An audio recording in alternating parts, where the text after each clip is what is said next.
All right, here we go. The mighty return of Michael Blackson back on Vlad TV after 7 years. Damn, it's been that long. Been that long. 2016 was the last time you were here. God, 2016, I was broke. I know, man. You pulled up. I had just moved to LA. I've been in LA for about 2 years in 2016. And I came to LA, mind you, I did the movie Next Friday back in whatever year. It came out like 2000. And in 2000, became like this instant hood star. Mm-hmm. Every black person in the world knew who I was. Right. From my little 2.8 minute scene in the movie Next Friday. So I rode that wave, man. I went from $500 a gig to like $2,500 a gig. This is like back in 2000, and I rode that wave all the way to 2004. 2004, the wave died down. I'm like, okay, you know what? Let me go find another wave. And I'm in 2005-ish. I came to LA. Mm-hmm. My bus was done. I wasn't buzzing at all. So, and I was even having problem performing at the comedy clubs, but I still had a great buzz in the East Coast. I would go to the East Coast, do my shows or whatever, pick up my little money, had a little apartment in Burbank, little one bedroom. Back then, one bedroom was $1,100 in Burbank. Now one bedroom is like $2,500. Mm-hmm. So I would come do my shows, come back to LA, just hanging out, trying to, get somebody, hey, I'm back, and I get something else. Couldn't get shit. I said, okay, fuck it. I'm going back east. I'm not coming back to LA unless I'm coming for some money. Because I was just here spending money, just paying rent and, doing all the extra shit. And I wasn't making no money from LA. I said, I'm not coming back to LA unless I'm coming for a paycheck. Mm-hmm. And in 2014, my guy, Lemuel Plummer, who is now the owner of the Zeus Network, came up with a show called Living with Funny. It was like a reality sitcom. Had me, my girl, my kids, D. Ray Davis, his ladies, and another comedian. His ladies, more than one. Yeah, D. Ray. Right, I've interviewed him before. Yeah. So we did this show called Living with Funny. I said, okay, it's a reason to come to LA. So I came to LA for that. And I'm like, okay, let me, I'm on the show. Let me just stick around. And I stuck around. And this was like, I came like late 2013. And then boom, I'm still, I end up staying. When the show was over, I just decided, I loved it here. I loved the weather. I said, fuck it, let me stay. And then 2016, we got to do this. But, I was just starting to pop again. Because social media kind of rose me back up, Like I said, the movie came out, I was hot, and then shit died down. In 2010, Twitter came out. I went on Twitter, hitting hard, roasting everybody. And then from there came Instagram, and I started interacting with my fans and grew my Instagram. And then, boom, got a TV show, Living with Funny, 8 episodes on Oxygen Network. And then came to LA, and then, boom, we got to do this interview. 2016, what the fuck did we talk about? What was happening? A lot of stuff. I just want to say, without putting your business out there, Michael Blackson just shut down the parking lot. He pulled in big. Oh, today? Today, yes. I'm not going to say what you're driving, but it's big. Takes up 2 parking spots. Congrats, man. I love to see it. I love to see it. And you actually have some shows coming up, right? Yes, I'm on tour. I mean, not no set tour. I just do my regular shows. Usually tour starts in the fall time.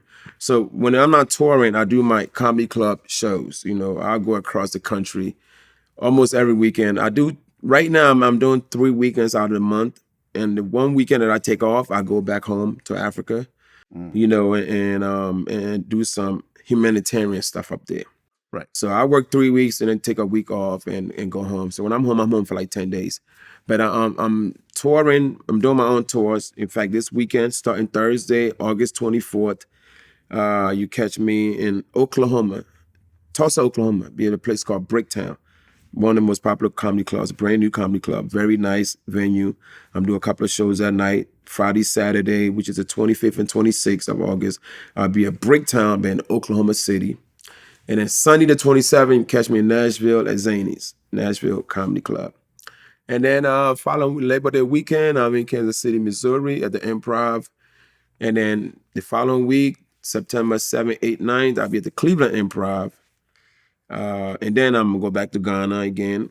And then when I come back, I'm doing some charity work with Tiffany Haddish in Atlanta. And then I'm doing other charity work with one of my billionaire buddies in New York.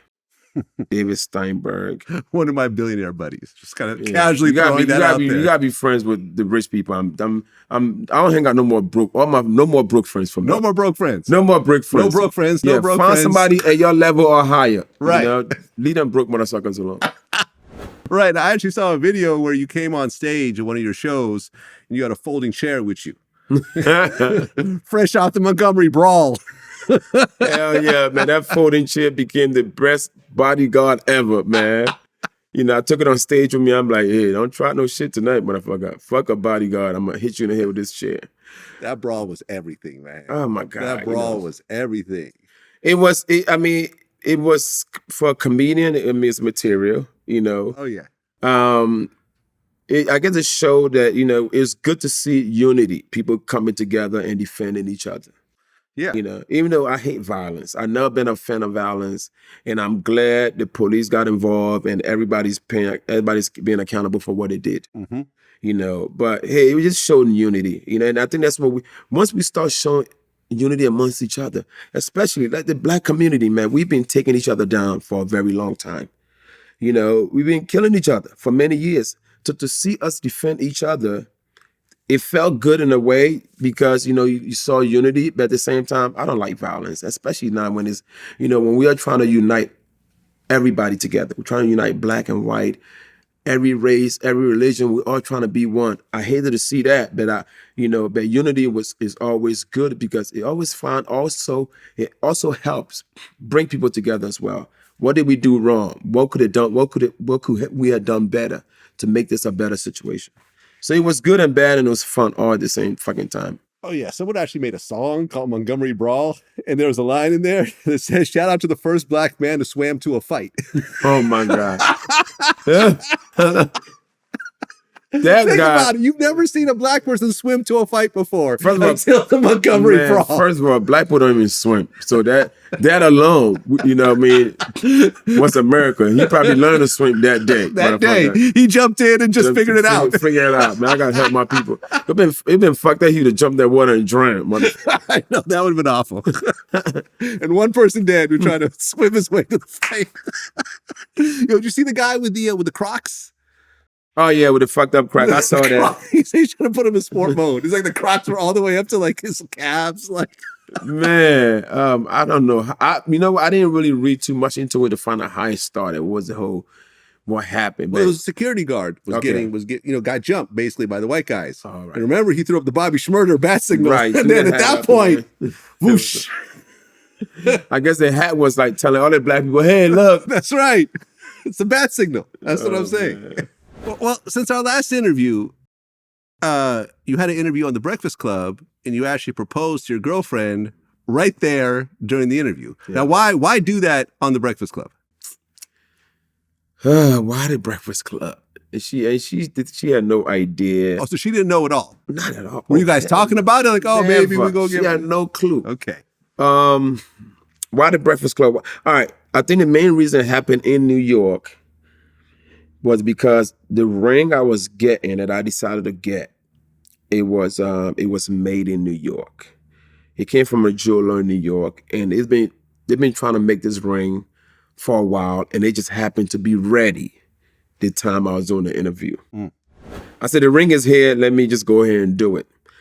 You know, I had no clue that when I did it, that it was the first time it's ever been done on The Breakfast Club. Yeah. He told me that, I didn't know. Because I think the Breakfast Club is a very special place for me.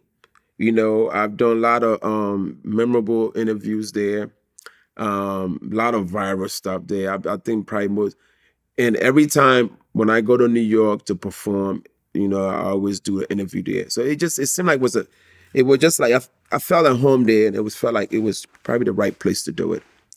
You know. And I think, you know, when you love somebody, you want the whole world to like know. And I think it's a place where almost people watches The Breakfast Club. And I just thought, let the whole world know that I really love this lady. And, you know. Yeah. Shout out to Charlamagne. Shout out to Envy. Shout out to Angela Yee. Shout out to them. These are all people that You know, I've done interviews with both directions. They've interviewed me. I've interviewed them. Even though Charlamagne almost fucked it up for me. He's my biggest. He's my biggest hater, man. What happened? Oh, he's gonna. Well, you know, he almost fucked it up. He almost fucked up the whole proposal thing. You know, I forgot what he did or said, but whatever it is, my audience, the audience picked up on it. And if you go look at the comments in the video, you know, they talk about they was shitting on him. Even he had to like make a whole thing and apologizing because he didn't know, whatever, you know. But at the end of the day, man, he's a great interviewer, and you know, he knows how to get under people's skin, how to get information out. You know, he's good at what he does. Mm-hmm. Okay. Also the bitch ass nigga, but he's good at what he does. Well, you do not have a traditional relationship. And this has been kind of making its rounds. So your fiance, and by the way, you got engaged in 1984. You guys were 84. I'm just saying it's been forever since you got engaged. It's 2 years. 2 years. Yeah, 1984. Is there an actual date set? Nothing had been set. Okay, so this is just the. You know what? When we first did it, was trying to, you know, I wanted to set a date, you know, but then it's like I got so overwhelmed with so much other things what I has to do with my career. And I just felt like, you know, I needed to like get them things in place before I make this big step, you know. And then, I mean, at that point, when I did it, we're dating for 2 years, you know, is 2 years good enough to know somebody? Probably is. You know what I mean? But it's been 2 more years. It's been 2 more years. Yeah, right. correct. So you basically have a girlfriend with a nice ring at this point. Very nice ring. I mean, there's no date set. Nice ass promissory ring. Right. A promise ring. Yeah, there's no date set. You know, like I said, man, I don't know. It's more just still get. You know, sometimes you need more time. You want to be really, really set with everything. You know, before you make that step. Here's the reason why, man. How many divorces every day we see? Well, you've never been married, right? I've been married. Oh, you've been married. I've been married. She's been married. We've had kids. Everybody's had kids. We've been there, done that. So okay. So your first marriage lasted how long? 2 years. 2 years. Okay. How long ago was that? I was 22 years old, man. It was a long time. Long time ago. Since then, you've been single. I've been in relationships, but you haven't been married, man. I've been married. I've had a couple of engagements. Oh, that didn't work out. That didn't work out. Aha. Because from what I understand, you had just gotten off a long-term relationship when you got with your fiance. Yeah. So you weren't really ready, but... You know, I wasn't, you know, when I left the last relationship, I was very happy being single. I knew it because I just knew I couldn't keep my dick in my pants. And I'm like, I don't need to lie to nobody anymore. I'm just do me and for the rest of my life. Just slanging dick. Swinging this mutombo everywhere. Everywhere. Giving everybody a bladder infection. That was my plan. You know, till I met her and she, you know. Bladder infection, Blackson. Bladder infection, that's right. B.I.B. B.I.B. That's my new name, B.I.B. B.I.B. That was my plan. And when I met her, you know, she was a lot of fun. And she's been there, done that as well. Married, divorced, kids, me the same. You know, and she was like, you know, Mike, I really like our relationship. Can we get more serious? I'm like, I'm good with serious, but I can't keep my dick in my pants. Mm-hmm. You know, so she was okay with that. You have to be okay with this. And she was okay with it. And that's why I made her my girl. And, you know, and the thing about it was the first time I was actually upfront with somebody. In the past, you know, I just thought I could be a faithful man, but I just couldn't work. Okay, so you're allowed one side chick a month. Mm-hmm. Does she know about any of these side chicks? What do you mean does she know? Meaning that... Does she get to see them? Yeah, does she know who they are? Does she know their Instagram account? She asks, it depends. I mean, sometimes it would be like... I have some rotations, some, you know, and and she don't like that much. She don't like me seeing the same person because she feels like it's a relationship. She prefer me finding some groupie, banging her, and then moving on. That I don't feel safe with that. I mean, right. Getting drugged every time and getting robbed. Right, and you've been robbed by women before. Oh, I remember you went on, I think, the Breakfast Club saying how. Oh yeah. What $3,000 disappeared. Oh yeah, she came out the fire escape. I had a couple of attempted robberies. We talk about that. I'm done with talking about these damn robberies. You know, and you gotta be careful having some strange chicks. If I have like 3 or 4 or 5 girls that I'm really cool with I've been saying, I've known her, most of them before I even met her. Mm-hmm. And they just cool. They know I'm just a fun guy to them. You know, we'll have a good time. You're gonna get a blood infection. And then, you know, you'll pay for the doctor. Yeah, give you a little hysterectomy, you know. Fuck up your stomach a little bit. I'm African. I don't get pussy. I get stomach, motherfucker. I'm not sure last time you got some stomach. I get stomach. I get stomach too. Oh, whatever, motherfucker. You get clitoris, motherfucker. So I prefer women I'm comfortable with, women that I know, that I could sleep, close my eyes, know I'm gonna wake up and all my shit is there. You know, you can't take a chance with strange women. I don't like strangers anymore. Okay, and from what I understand, the rules are you have to use condoms, but shit happens. But shit happens, right? Shit happens. Yeah. So number one, have you gotten a vasectomy? No. Are you going to get a vasectomy? I'm an African. I'm a king. King supposed to have kids. Even though my youngest are 16-year-old twin boys. Those are my youngest. Okay. I haven't had a kid in 16 years. Okay. Obviously, I know what I'm doing, and my balls are not chopped up. Right. You know. So you're using the pull-out method. It's a few methods. I mean, condom, and if I know her very well and we've been testing, I feel comfortable then. Right, but that doesn't prevent pregnancy. Pull-out doesn't? You know what they call? Right. You know what they call people who use the pull-out method? What? Parents. Well, I ain't been a parent in 16 years, motherfucker. So obviously, all it takes is that one sperm. That one sperm just, maneuver its way to that egg and boom. And if it happens, man, I just gotta be another daddy. Okay. You know, and look, here's my thing. You know, kids don't ask to be here. You know, all you got kids don't ask to be here. And my thing is, if you're good fathers that love their kid, regardless how you had this kid. And I know it's very hard for fathers sometimes, especially you meet a girl for the first night and you get drunk, something's happening. Next thing you know, she's pregnant. She know you're successful. So what she gonna try to do? Keep this baby, to make sure that she's financially stable. And that happens all the time to these athletes and artists and different people, But as a man, to be blessed, to survive in this world, you gotta do the right thing, regardless. You gotta do the right thing. If you're making $1 million a year, whatever you're doing, whatever, a percentage of that, you should be prepared to make sure you're taking care of your kid. I agree. So period. So if a mistake happened, Nick Cannon, he just, popping them kids out. You know what I mean? His pull-out game is worse than Joe Biden's immune system. Yeah, Nick Cannon can't pull out of his driveway.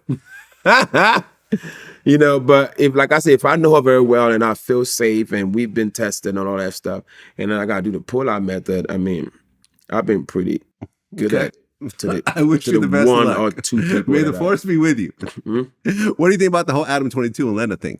Who? Adam 22 Who the fuck and Lena? is that? Well, Adam 22 has the show No Jumper, right? But him and Lena, his wife. Who the fuck is Adam 22? You never see this? Well, his wife, they've been doing porn scenes together. Oh yeah, I heard about it. But it was just the two of them, and they would have a girl do a threesome. But then she did her first scene with a guy, another guy. Yeah, and she's married. She's married with a kid. Yeah, a black guy named Jason Love. That's her husband's a black guy. No, her husband's white. But the scene she did was with a black guy. With a black guy, right? So and everyone lost their mind. Now she got a blood infection. She may. I don't know. So what does it do? What's your question? Well, the question is that everyone really lost their mind. And what happened was I did a poll. When this was announced, everyone just went crazy. People started calling me a cuckold and stuff like that. What's a cuckold? A cuckold is a man that likes to watch his wife have sex with other men. Yeah, there are some people that are like that. Not my thing, but it's a thing. I mean, it's nobody's thing, but have you ever accidentally imagined somebody else fucking your woman? Exactly. You're a cuckold, motherfucker. Yeah. I mean, you could say that someone who watches porn is a cuckold. You're watching a woman who you're attracted to having sex with other men, right? I mean, and there are some women that are like that because, believe it or not, my girl is like that. I do once a month, but me have been together with females, and even when I'm having sex with my woman, with my lady. Mm-hmm. We talk about. She want me to tell her about how I fucked the other woman. Okay. Well, And you that's what guys have done threesomes with her involved. I'm saying when there's no threesome, it's just me and her. Yeah. Oh, It's just me and her. You talk about the other. That's what makes her come. Well, I did a poll and I said, and this was based on Adam's situation, because I said, look, if your wife or girlfriend allowed you to have sex with 200 women, and in exchange she would have sex with one man, would you do it? No. 85% of men said no. Nah, so because so it's like, your fiance, if she wanted to have, you've had your side chicks every month, right? Every month. She said, I want to have one guy for all the 100 side chicks that you've had. What's the answer? No. Double standard. You know, it's just a man thing. I don't know what you want to call it. You know, it's just, the funny thing about it, she could have all the women she wants. Okay. I'm okay with her. But not a man. Coochie. 8. Even if we shove a dildo on her, I don't even care. Yeah. But just not another man. Not another man. Man, then you got to go. You got to go. You're a dirty whore at that point. Get my ring back. No more bladder infection for you. No. You off the list. You can throw your medication away. Now you could be a side chick now. Now you're going to be demoted. Demoted. To a side chick. Okay. No longer the fiance. No more fiance. Okay, right. Because your side chicks probably mess with other guys here and there. You don't want to think about that? Nah, I don't. Men, we always want to feel like we're the only one that we're the only penis in the world. I'm the only dick in the world. No other women have been. Every other man is gay. I'm the only straight man. That's right. You're gay. He's gay. This guy's gay. He's gay. But not you. But not me. I'm the only straight man on earth. None of us are interested in women. All of y'all are gay. Y'all just all want other men. Well, you actually made her change her clothes on her way to the Usher concert. Oh, no. I know it was a skit and all. It was kind of funny. You know what? Yeah. I didn't want Usher grinding on her with her ass out. You know. So yeah, don't go to Usher concert looking like that. Usher will find you. Yeah, because you know, I think that the fear is that now Keke Palmer is single now, isn't she? Yeah. Well, that's the rumor. That's the rumor that Keke. But said. the guy said the guy said I haven't made any statements, so people are kind of running with the story because now Keke's in Usher's new music video. Exactly. But I think every man realizes that Usher could probably take a girl if he really set his mind to it. You know what I'm saying? I think that's where the insecurity comes in. I heard Usher's has a whole fiance or wife or something. Don't matter. Usher could take a girl, man. Come on. If he really set his mind to it, like, yo, I'm going to take this guy's girl. I'm going to get her DM. I'm going to slide her DM, send her roses. But we know what me, man. Do little songs for her. There's so many women little voice messages, singing to her. It wouldn't even bother me. If anybody want to take my woman, if they're good enough to take her, yeah, they can have her. Because, I mean, they have a lot of shoe to follow. A big-ass shoe to follow. You know, so I don't worry. And, you know, my fiance, she's broken up. She got mad 3 times and left. And came right back after a week or 2. You know, she wanted that bladder infection back. She wanted bladder infection back. You know, and not only just that. I mean, you know, if you are broke and got nothing going on, they ain't coming back. Right. When you giving out bladder infections, the bills are paid. Yeah. You know, life is nice comfortable. Jewelry, they got designer clothes, drive a nice car. Why women rather cry in a Rolls Royce than be happy in a Honda Civic. Exactly. Okay. Shout out to Future. I mean, but you know what I've said though, because you know when the whole Usher thing happened with Keke and her you know baby father was like, "Oh, you're a mother. This is inappropriate." I was like, "Shut up! You shouldn't be allowed to say anything." But what I've always said was, any person who is upset over his reaction has never been in a serious relationship. Yeah. Because anyone in a serious relationship will tell you that you can't just go and do whatever you feel like doing and not take the other person's feelings into account. You know what I'm saying? And they shouldn't do the same thing. So honestly, she should check with him when doing stuff like this. And if he says something about this publicly, because she's presented herself publicly in the situation, I don't see any problem with it. But women lost their mind. They're calling him a stay-at-home father and a bum and stuff like that. Like, yeah, I'm the type, man. I like my woman to be like free, have fun. You know what I mean? I would have never did what he did. My girl want to go out like that. Honestly, it was just, when I did mine, it was a little skit back. If my woman want to go out and be I want my woman to look sexy. I want everybody to want my woman. As long as she don't give herself in. That's all that matters. You know, let your woman be free. I like to be free. I don't like to be smothered and feel some type of way that my partner gonna question me on how I carry myself, whatever. Be free and have fun. That's how I feel. If Kiki was my lady, it wouldn't bother me at all. Okay, the whole word. He wants my woman, big deal. As long as we could give him some pussy. I don't know. If your woman just had your first child, yeah, and a month later she has her ass out on stage with Usher, I think I would have a problem with it. Let me just be 100. Okay. As a man, I would have a problem with that.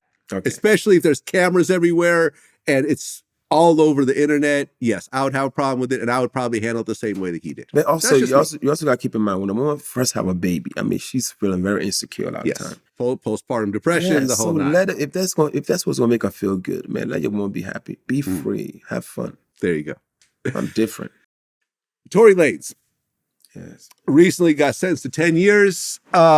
You've made comments about this. I've made comments about this. And I've said this multiple times. A year and a half ago, when all the charges came together, I publicly said Tory Lanez is going to prison over this.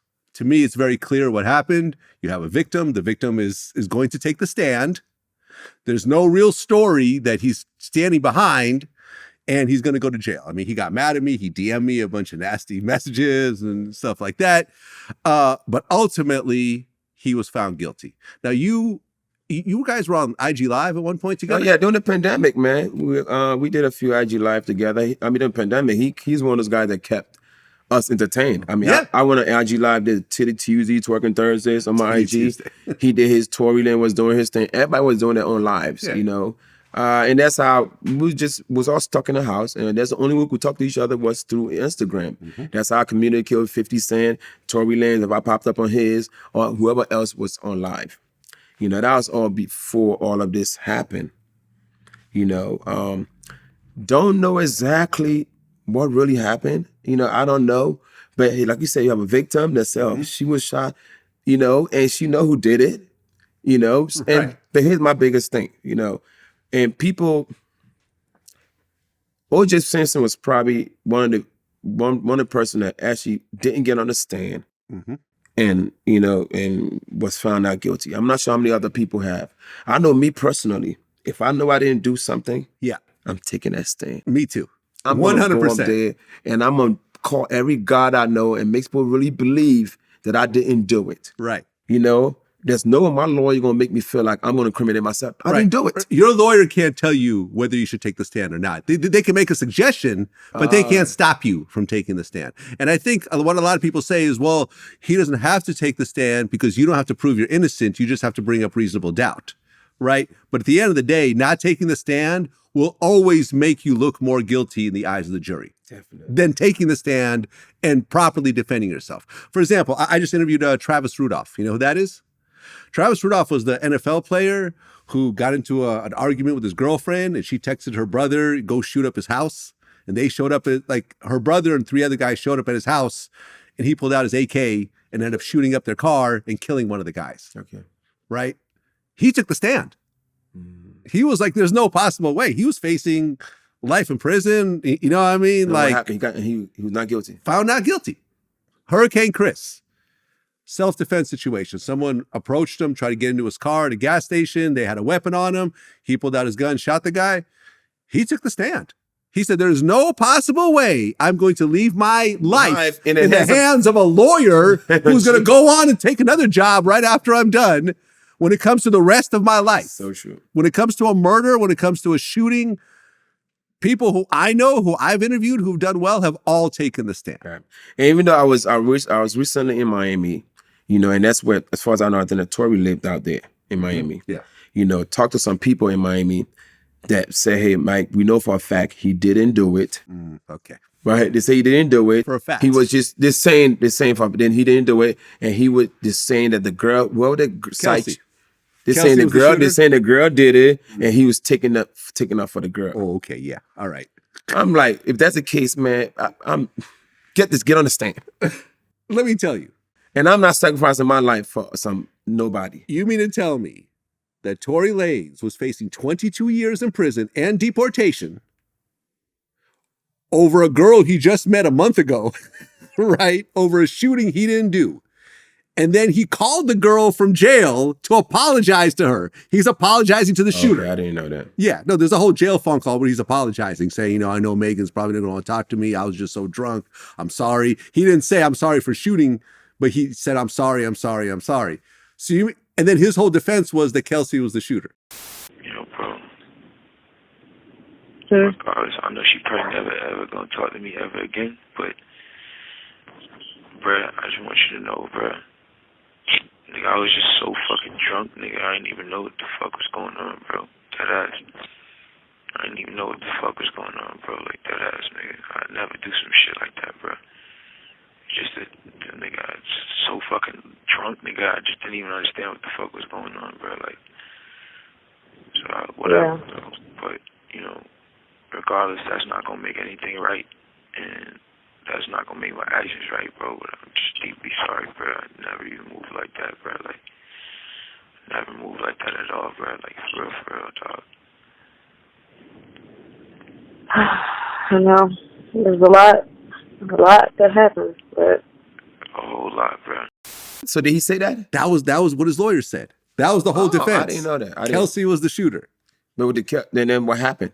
I mean, did Kelsey get said she the shooter? No, she said she wasn't the shooter. She got on the stand, and there's clearly a lot of like witness tampering. I think Tory paid for her lawyers, and she didn't remember anything she said before, but they played her whole original tape where she also said that Tory was the shooter. Oh, God. I mean, like, yeah, I didn't keep up with that whole thing. I was busy building a school in my village. How about Tony Yayo said, never in the history of the hood has anyone shot someone. That person survived and were willing to take the stand, and they went to trial. Somebody saying you shot them and they still alive and they willing to take the stand. In my eyes, you're not gonna beat the fucking case. Yeah. I never seen that in my life. Somebody saying you shot him and you taking it to trial. Yeah. And I guess his confidence of taking it to trial, everybody believes him. The internet judge, he lying. This one shot him and the girl shot him. It was a lot of confusion to the case. The sad part about it is just playing with the gun. When you from the streets, you don't play with guns. Everyone in that situation takes a plea deal. Nobody goes to trial when the victim is going to be testifying against you. So you think, what would a plea deal give him though? I don't know, but clearly he tried to just throw a Hail Mary. I think what it is that he got so gassed up by social media because so many people like you are, someone told me he didn't do it. He didn't. Why would he shoot a famous woman like that? He was so gassed up by social media, and he still is gassed up, that he just thought that applies in a courtroom, and it doesn't. That jury is looking at specific facts, and they're going to make a unanimous decision based on those facts. And you could say that, and he didn't take the stand.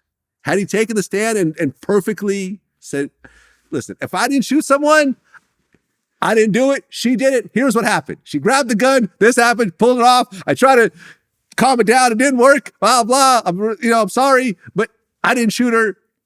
It was her. It was her. That would have at least kept the jury confused. Yes. Where there's a hung jury. Yes. There was no hung jury. It was a unanimous decision, 10 years in prison, in state prison, which is worse than federal prison.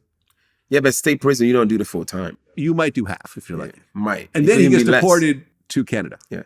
Oh, that's what America does. They'll make sure you'll do your time, and then they send your ass back home. Yep. I'm sure deportation is the least of his worry. He'll take deportation right now. Right now. Yeah. Exactly. But yeah, it is what it is. You did the crime, you pay the price. Yep. But if you didn't do something, man, anybody out there that's watching or listening, if you know within your heart you didn't do nothing, take the stand. Take the motherfucking stand. Take the stand. Take the stand. It's your life. Yes. It doesn't matter how much you pay the lawyer. Nope. Now, if you did it, then don't take the stand. Sit your ass down. I try to bring a reasonable doubt. And you're actually a citizen now. I'm American. As of 2021. Can't you see? Banesta. No, I still don't know the Star Spangled Banner. I don't know it, but they give me my papers, so we good. All right. I'm a citizen too, actually, because I wasn't born in this country. No, where you from? Well, I was from, it was Russia at the time. It's the Ukraine now. But at the time, it was the USSR. I was 4 years old when I moved over here. Oh, okay. Yeah, and I became a citizen. How long it took you? Oh, I was young. I think a few years. My family, maybe 3-4 years. You're white. It takes longer. Oh, it takes shorter for me. Very short, man. The darker you are, the longer it took. The longer it takes. Look at me. It took 30 years, motherfucker. Well, because they actually wouldn't let you because you owe taxes at the time. No, well, no. It didn't. So it all depends on how you get your paperwork. All right. First, you come to America. Most people come to America on a visitor's visa. On a visitor's visa is how you come, and then now you overstay your visa. You have to go apply for something to extend it or whatever. In fact, I wasn't even married before I got my green card, but I didn't even want to use my wife at that time because to use your wife, she has to make enough money to take care of you. You know, my lady at that time was probably my ex-wife was probably on welfare. Okay. So she couldn't even do it. And then you didn't want to do it. If you didn't have complete faith in this person. Oh, because they could break up with you and suddenly you're deported back. They not just break up with you, but they could get mad at you. Yeah. And just say, hey, he just using me for a green card. Oh, right. And me and her, at this time, we even had a baby and everything. We had a whole child. You know, it was a real marriage. It wasn't like nothing. So I didn't want to, I said, you know what, I'm just gonna go through the process. I'm gonna just take the time and fight this through my own way. So everything took a while. So when I became when you finally get a green card, it takes another 5 years to become a citizen, right? Unless you got it through marriage. I didn't got it through marriage. I did mine the hard way. And then I had to wait to become a citizen. Instead of waiting 5 years, because at that moment I was finally embracing my Africanness. Why it took so long, because when I first came to America, kids make fun of you. They make Africa look like this place, and it was sometimes you become so embarrassed when you talk about it. Even though when my stand-up came and I started finally making people proud of being African, I finally mature enough to understand. I'm like, fuck you, I love where I'm from, this is who I am. And then I didn't want to, I said, being a citizen is just going to make it look like I'm not even African anymore. So I wasn't in a rush. Okay. I enjoyed having my green card. With a green card, I could come and go as I pleased.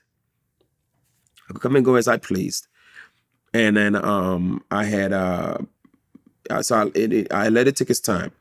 So 10 years later, I'm like, okay, having a green card, I got to get a visa to go everywhere. You know what I mean? It became annoying. If I'm going to Paris, I got to get a visa. If I'm going to Amsterdam, I got to get a visa. I'm going to London, I got to get a visa. But being an American citizen, you don't can go need a there visa. freely, yeah. I said, okay, let me go give this a shot. So I got to hire a lawyer, did all the paperwork. And then we going through everything. She said, okay, do you owe, you owe taxes? I said, yeah, I owe taxes. Because I recently got audited. When I got audited, this told me I owe like $80,000 after my audit. So I was on a payment plan. I mean, at that moment, I might have had maybe $150,000 saved to my name. But I'm not about to give these motherfuckers $80,000 of my money and then I'm stuck with $70,000. Who knows what's gonna happen? I said, fuck, I'm gonna do a payment plan. So I went, took the test, passed it. Like usually, they ask you like 10 questions, and once you get 6 right, you good. I mean, I answered everything with flying colors. I've been in America so long, I knew everything. Yeah, they did give you a book. You study the book and all of that stuff. I answered everything right. And then when I was done, he's like, hey, you owe any money? And I probably could have lied if I went into it. But I learned one thing about America, you can't lie about. Never lie to the IRS or the feds. Right. Never. Oh, yeah, I've been audited. It's ugly. Oh, it's very ugly. It's ugly. So I told the guy, I said, hey, yeah, I owe taxes, but I'm on a payment plan. He said, okay, well, once we see that, and then we'll figure out yes. I passed the test. I was ready to go. Everything was good. So, he said, send me your payment plan history, whatever. So I sent it. And he said, it wasn't consistent enough. You're a liar. You're not going to be American today, pretty much. So when you're denied, you can apply for another 5 years. Wow. So 5 years later, you had to reapply. So 5 years later. At that time, I'm paid off our taxes. Well, no. At that time, I'm so frustrated with it again. I'm like, you know what? Fuck it. Fuck being an American. You know what I mean? I didn't want to, So and then till recently, when I met my fiance, a couple of years after I met her, she said, Mike, why you not a citizen? Yeah, I was like, that shit is too much headache. I have a green card. I can come and go as I please. She said, no, Mike, go apply. She found me a good lawyer, and the lawyer at that time, I have like 5 million followers on IG. Lawyers need a promo. He said, you don't have to pay me. I see you got 5 million followers. Just give me a nice shout out on your story, you know. And then boom, he set up an interview for me. That was that. Right downtown LA. And the guy that interviewed me is a young black guy that's a fan. There you go. I couldn't go wrong. Love it. I'm American. Now you're a citizen. You can't get deported anymore. Yeah. You and can't me get both. deported. Even if I shot my girl in the foot, I would still stay in America after I do my 10 years. But yeah, man. Yeah. So it's been great being an American. I'm not gonna lie. As much as people want to complain across the world about America this, America that, America is by far the greatest country in the world. I agree. I mean, I think about a lot of times, had my family not moved from Ukraine, I would be in the war right now. There's no Vlad TV. There's no nice plushy lifestyle. Yeah. I'd probably have a gun in my hand shooting Russians. Like, you know, it's so funny. Sometimes whatever God has planned, you got to go with God's plan. Now, mind you, let me take you a little bit back to my history of my life. You know, my mother is an evangelist. I remember me being 3-4 years old. She gave her life to Jesus Christ and decided, you know, and she said my father was an alcoholic and abusive, and he didn't want to follow that lifestyle. My mother had 7 kids by my father. She took all 7 of us, left my dad, went preaching gospel, going around preaching and whatever, and this and that. So fast forward to like now, you know, my dad, since I left at 3 years old, I remember going back to my place when I was like 8 years old, and I remember him coming there, and then, you know, I didn't really know who he was that well. And I told my mom, there's a man outside that says he's my father, you know, and then I remember like talking to him for a few minutes, and then next thing you know, we leave, go to like another country, and then ended up in America, and then he probably died about 15 years ago. So I don't know much about him at all, you know. And then we recently, you know, now we're all grown. Even my sister next to me, you know, she moved back to Ghana actually recently. She has a son that plays in the NFL. Nice. Right. Congrats. She has a son that plays in the NFL. That's Eli Apple. Eli Apple, right. He's now with the Dolphins. Yeah, congrats. And then my sister, you know, went in like, you know, touring, going around. She went to go do a research on my father.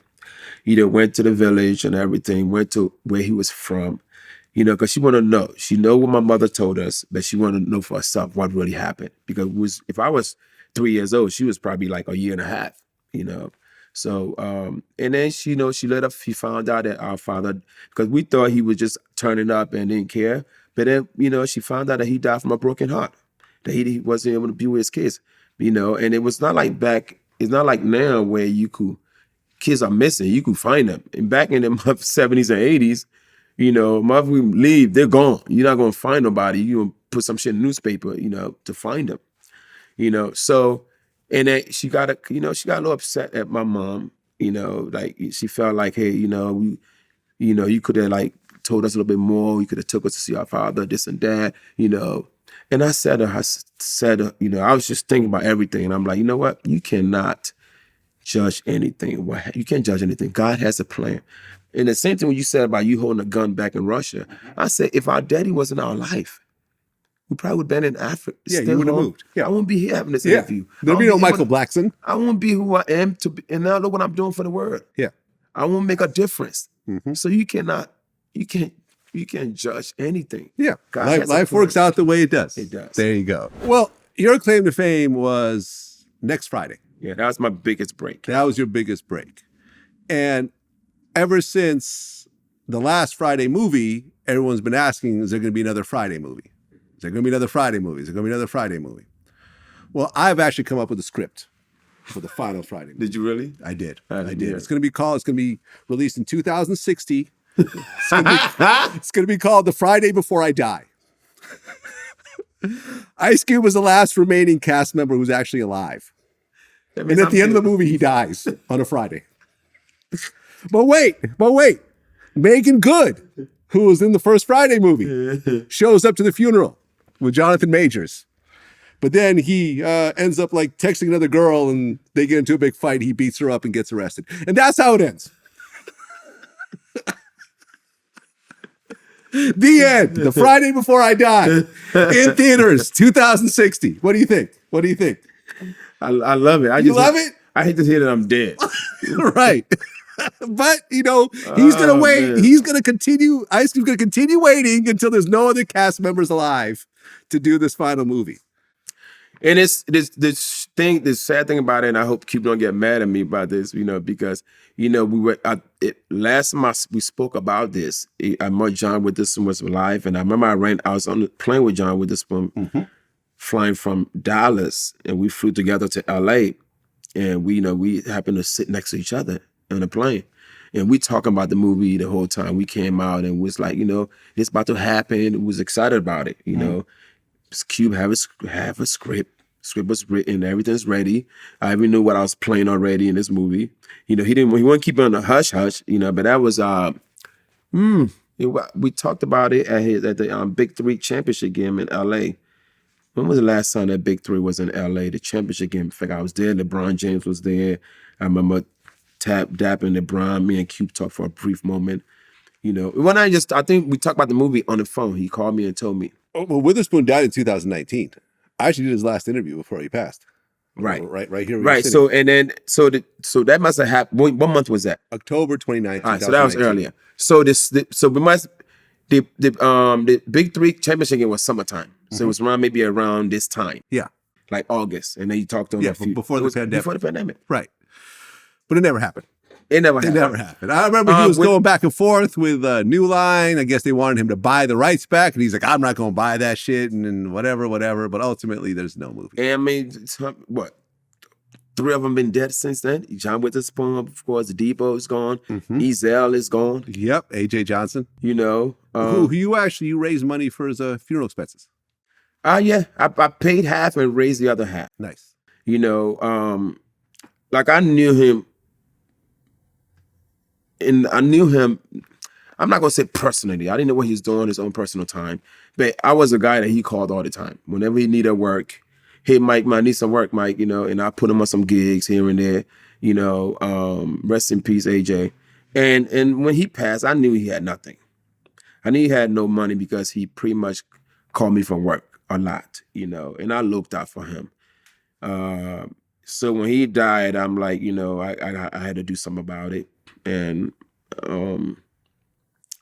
I paid, you know, to pay for everything, and then to raise some money too to help at least with his kids, whatever he had behind, you know, to at least help him get him properly looking right for the funeral, or at least something to like help him going.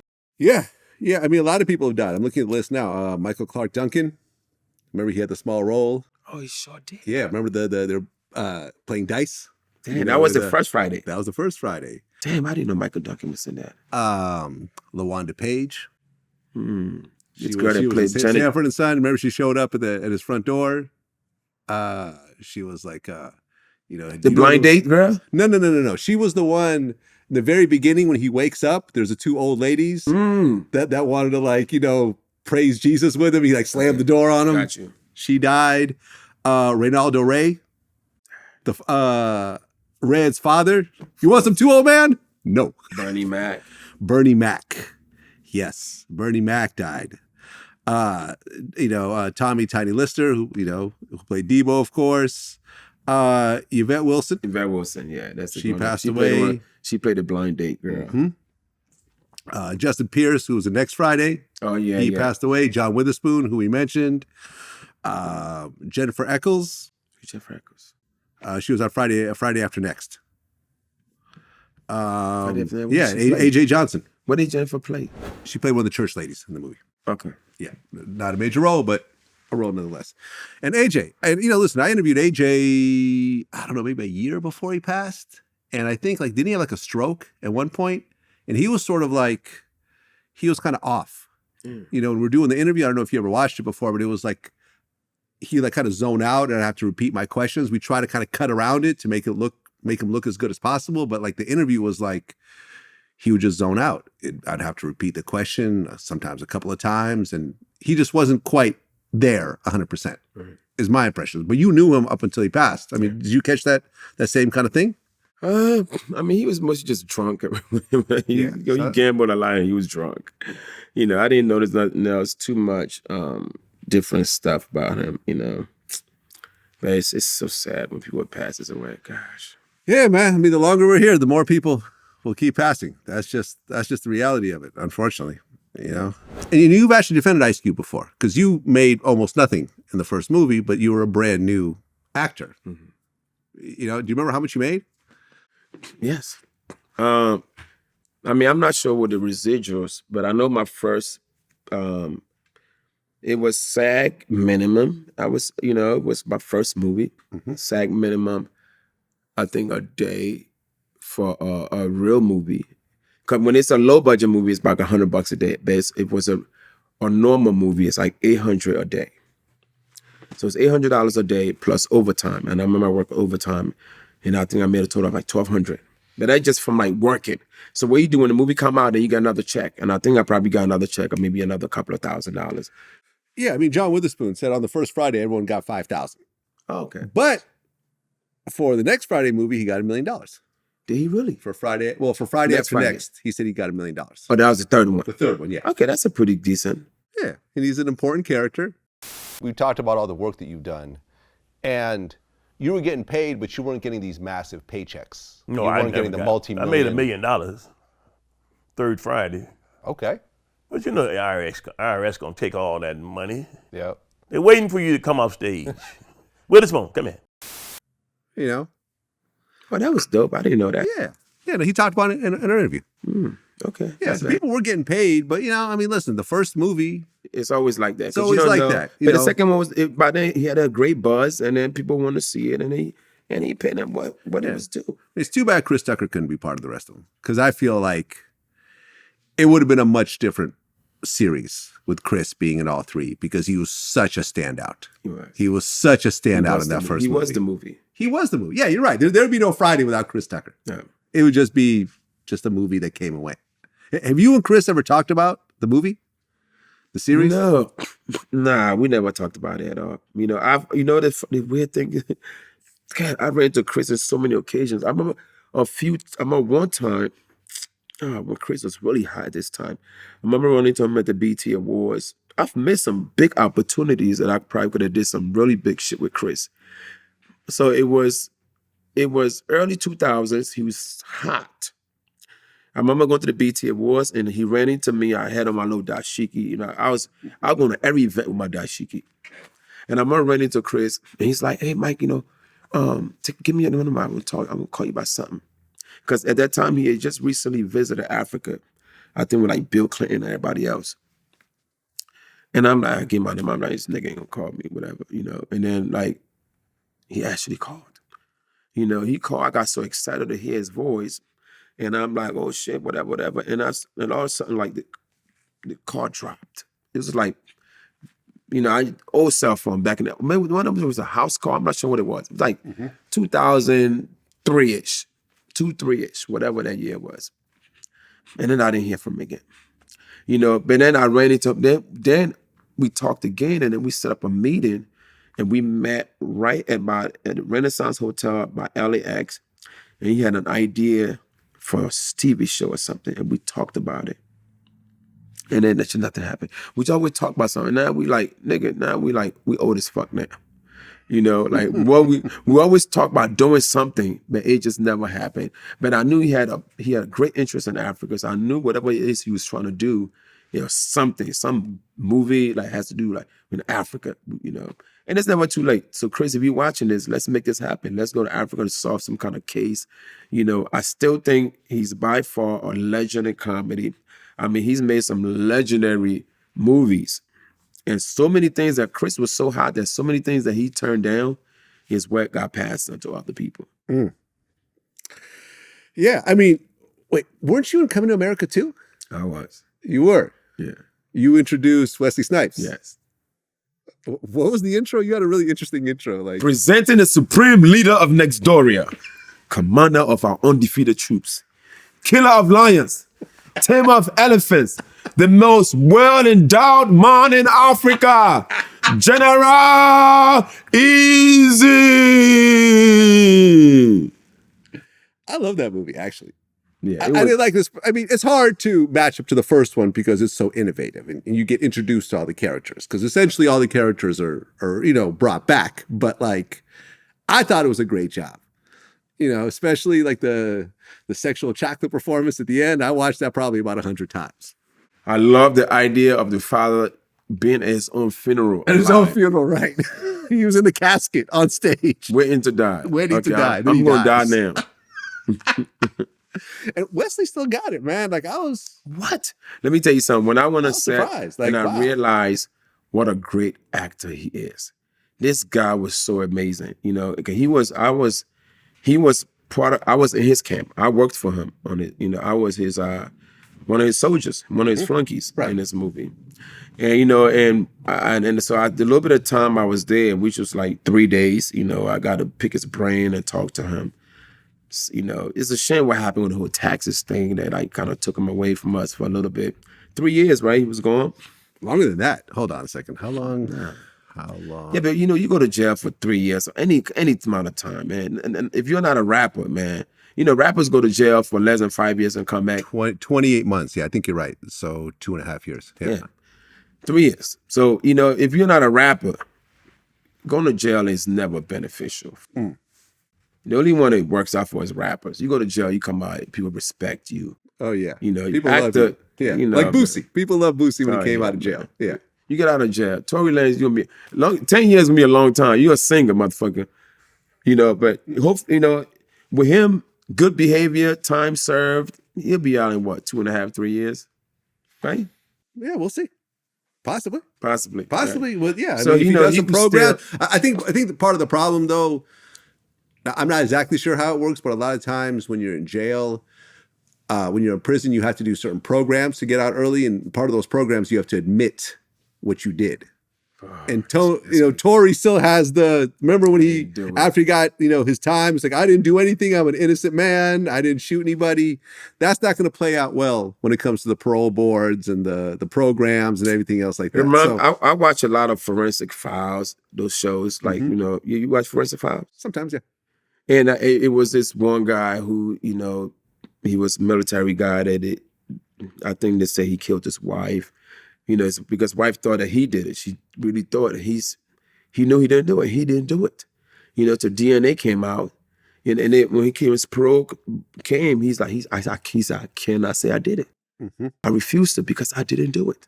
And eventually, that was way before they were doing those DNA testing. Mm-hmm. DNA testing came out and saved him and got him out. Nice. But if you didn't do it, it's tough to admit to it just to get out.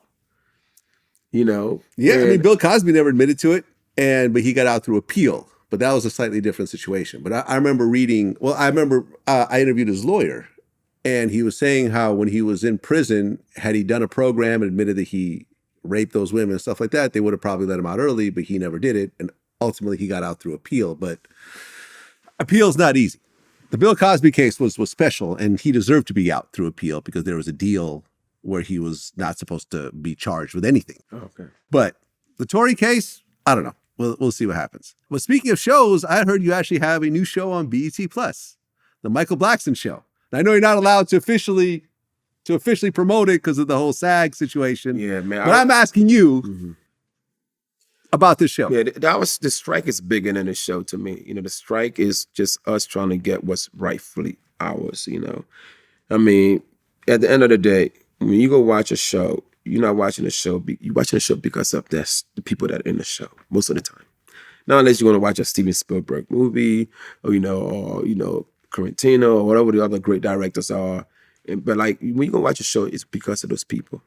The writers, you mean? The writers. Well, I'm saying the stars of the movie. The stars, the writers, everything. And all of that. So, I think pay them what's due. Pay them what's right. And the thing about it, fortunately for me, I made my money doing stand-up. Yeah. Acting is nothing has given me a bigger paycheck than stand-up. Right. Nothing at all. No movie, no TV show has ever given me a paycheck bigger than I've got from stand-up comedy. What was your biggest check for doing stand-up? One show. It'll be more like a weekend or like it'll be like a weekend. I mean, most of my stuff is a weekend. Okay, so your biggest weekend check. $150,000. Woo! That's what I'm talking about. 150 for 154 to be for a series of shows, basically. series of show over a weekend. Okay, that's what's up. Ain't no movie. Nobody ever give me that kind of, no one day's work. At least not no one weekend's work. I mean, I've done, did a whole movie. Even with that, I'm not even sure what it paid me. But like to go and work a weekend, that was probably my biggest check. Right, and you actually control it yourself. You're not based on someone choosing you for a role. Right. You actually have relationships with comedy clubs all over the world. You could go and book whenever you want. I mean, listen, we have regular comedians on the show. D.L. Hughley, T.K. Kirkland, Harry Spears, the list goes on and on and on. So yeah, I mean, I always love how comedians can constantly, support themselves without Hollywood, without a deal in place, without a Netflix special. Like they could go directly to the people and make their money. I love it. Yeah, so because of that, acting was not really my thing. I wasn't really concentrating on acting to make a living.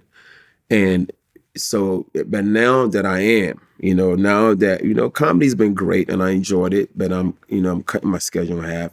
Yeah, I mean, I've been doing this for a very long time. Yep. 28 years, probably been very consistent in the past 11 years. I've been like working hard. The rest of them years is just you still hustling as a comedian. But the last 10, 11 years been like busting my ass, traveling almost every weekend. That takes a toll on your body, and then now I'm like, okay, I need to cut my schedule in half. I need to relax more, be in one place more than 5 days, So because of that, now acting is going to become my thing, and because of that, and now that I'm cutting out this comedy money down, I got to make sure this acting money's right. That's why this strike is so important, that we make sure we able to, and I think it's all about, it's a streaming thing, if I'm not mistaken. It's streaming. We're just trying to get a small percentage. Yeah, man, listen, I was on the Boondocks. The last check I got, I think when it was picked up by Hulu, or no, it was picked up by HBO Max, I got $7.50. And I recently got a residual check for like $3.20. Yeah. Or something. These checks are earned, like, why even bother mailing them? I'm like, well, yeah, it would cost me more to go to a check cashing place. Well, I had Harry Spears on my show recently. And we were talking about Dubai. I had just gotten back from Dubai, and I was telling him how hot it was. I was saying, like, the ocean was actually hotter than the air. Like, it was like 90 degrees in the ocean. It was like unbelievably hot. And he said if he ever goes to Dubai, he would use Michael Blackson as his umbrella. And I'm going to use this fat as my blanket, motherfucker. Have you ever been sunburned before? No. Go to Dubai and hang out at the water park all day and see what happens. Shit, if I go to Dubai, I'm bringing Michael Blackson with me so I can use him as an umbrella. As an umbrella? Hold that black nigga over my head. Oh, man, Harry Spears, man. That was one funny dude. It's so funny all that shit that happened, with like, all that shit that went down with his shows. Mm-hmm. Back then. And the thing about it, when them things came out back in the day, it was probably every bit of like 2012, 2013, when he did a series of shows that end up getting people in trouble later. You mean the skits that he was doing? The skits. Yeah. So it was, I think this thing was going like Funny or Die. Was that the website was going on? So, yeah. Yeah. Right. Aries is like a really hardcore. He wanted a comedian that would just go overboard with it. Like, I mean, if you're gonna do a skit, he likes to take it to the whole different level. Oh yeah, he kissed a man in this one music video he did. He did? You've never seen this? Up there. That's a long time. I remember that. I brought it up. He's like, yep. It was like, when I say my man, I really be my man. It was like, oh, disgusting. I personally wouldn't do that. Not me. No. He goes a lot overboard. And in fact, I remember when he was, and there was a time where, 2012, we were all struggling as comedians, And I remember he was doing his little skits. He's like, hey, Mike, come and do a skit. Paying us like pretty good money. I don't know what it was, $1,000, $1,500, $2,000. Who know what it was back then, And what he wanted to do, he wanted to reenact. He wanted me and him to reenact the scene from Money Talks. Remember the movie Money Talks? Yeah, Show Me the Money. Wait, no, that's not Money Talks. No, sorry. No, I'm thinking about... You're thinking about Jerry Maguire. Maguire. He Money Talks. My bad. Money Talks. Money Talk with Chris Tucker. Chris Tucker. Yes. Right. And Faison Love. Right. What that scene, that prison scene. The prison scene. When the prison where Faze on Love Takes off his shirt. So he's like, okay, Mike, we're gonna reenact this. I said, you know, the whole, and you know, he's. So you were going to be Chris Tucker, and I'm gonna he was going to be Faze on Love. Okay. And he, you know, he was doing. Then I'm like, okay, let's just keep it this way. You know, you have to. I had to take control. I had to take control of how much we're gonna do. You know, and that's what the thing that. And I mean, as grown-ups and mature people, you have to like take control of your own life and career. You know, don't go overboard with certain things. You know what I'm saying? And I kind of like took control over it. That's why I kept it nice and fun and simple. But he wanted to go extra overboard. I don't remember exactly how much extra he was trying to do, but Michael Blackson and I allow it to happen. I had to take control. Right. And now you're not in trouble over that skit. I mean, that skit, I mean, it was, I don't think he would have got nobody in trouble. In the era that we're in right now, it would have been perfect. He probably would have loved it. Nah, man, listen, shout out to Aries. He's been doing his thing, and he kills it. And I've seen him do stand-up. He's rough. You know, don't try to heckle Aries during a stand-up. It's going to get bad. Yeah, he's I mean, the thing, he's been doing comedy since he was 16 years old. Yeah. He is perfect at stand-up comedy. Yes, I agree. Well, last time you were here, it was before the election. And you said if Trump is elected president, you would deport yourself. He's been elected president, and you're still here. You know, man, I am, and Trump has been so great for comedy. This guy is so great. Let's think about it right now. Okay, even right now, to today. Right now. Trump has 31 indictments, 16 RICO charges. Right. 25 grabbed them by the pussy. Right. And he's still running for president. He's still running for president. Who is this guy? I mean, he's fun for me. He's like a vampire. You just you can't know what I mean? kill him, right? You know, I mean, I got to the point where I don't care who's president of America anymore. As long as they are calm, you know, I don't think Trump was a bad person. I don't think he was I just think he was just so loose. You know, the thing about being a president is he forgets sometimes he was president. You know, like you are the president of the free world, like the greatest country in the world. This land is this is a land that everybody wants to come to. This is that peaceful land that everybody feel free to be who they are and talk like that and just say anything. He forgets sometimes he was president of that particular land. You know, if he just followed the rules, you know, if he listened to his writers, he would have been okay. You know, right. he went off script. He started ad-lib. Yeah, you can't ad-lib as a president. You can't ad-lib as a president. No, an American president, you have a script to follow. Do you think he's going to prison? Let me tell you, if he even goes to prison, he'll be the first president elected in prison, okay? He's going to be Trump a president. is going to be the president. The prison president. Tory Lanez vice president. Young Thug is Secretary of State. The Minister of Defense is all the YSL guy from the RICO charge. Suge Knight would have some sort of role in there. Suge Knight would be the Minister of Defense. Minister of Defense, right? And then Minister of Agriculture would be the lady that the chick that like got missing and found herself, and then found the imaginary baby crossing the street, and then she breastfed the baby, and then she was sucking her ex-boyfriend's dick for 3 days, and then she was missing, and then she came out and said, "I'm not missing any." The missing chick that found herself. Yeah, she's gonna be the Ministry of Agriculture. Yeah, I mean, he's got so many. I mean, I just interviewed Alan Dershowitz, who was his lawyer at one point, and I mean, he thinks that he'll probably get convicted of certain things, and it'll probably get to the Supreme Court, and it might get struck down. But we'll see what happens. Yeah, but this, as far as I know, as president of America, whether it's past or present, I heard they never allowed to charge you for anything. No, that's not true. It's not? No. They can't. A president can go to jail. The president can go to jail, and an ex-president could definitely go to jail. Now, a president, I think, if he gets hit with federal charges while he's president, they have to wait until his term is over. But when it's state charges, so for example, in Georgia, it's a state RICO. So that's going forward regardless of whether he gets elected or not. So he can get convicted of a RICO after he gets elected. And they'll come in and take him out of jail. They'd have to send him to jail, yeah. Yeah, there's no pardon, there's no anything on a state level.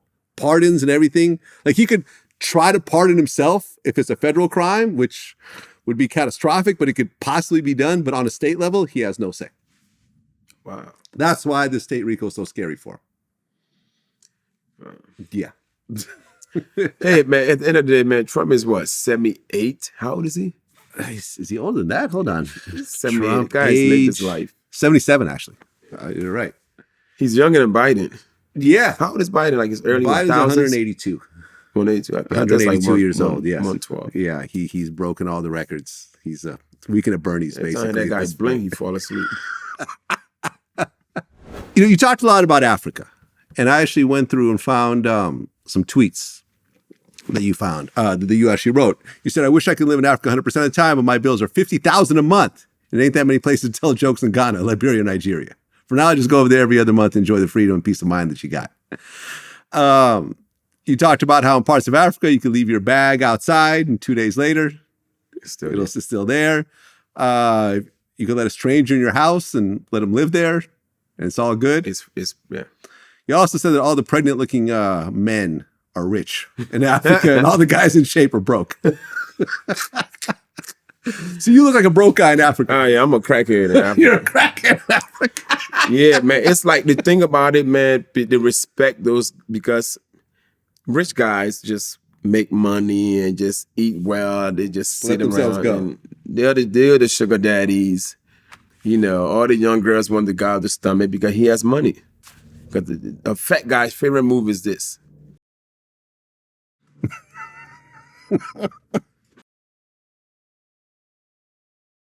That's all you could do. Yeah, but you know, my continent is a very free, peaceful.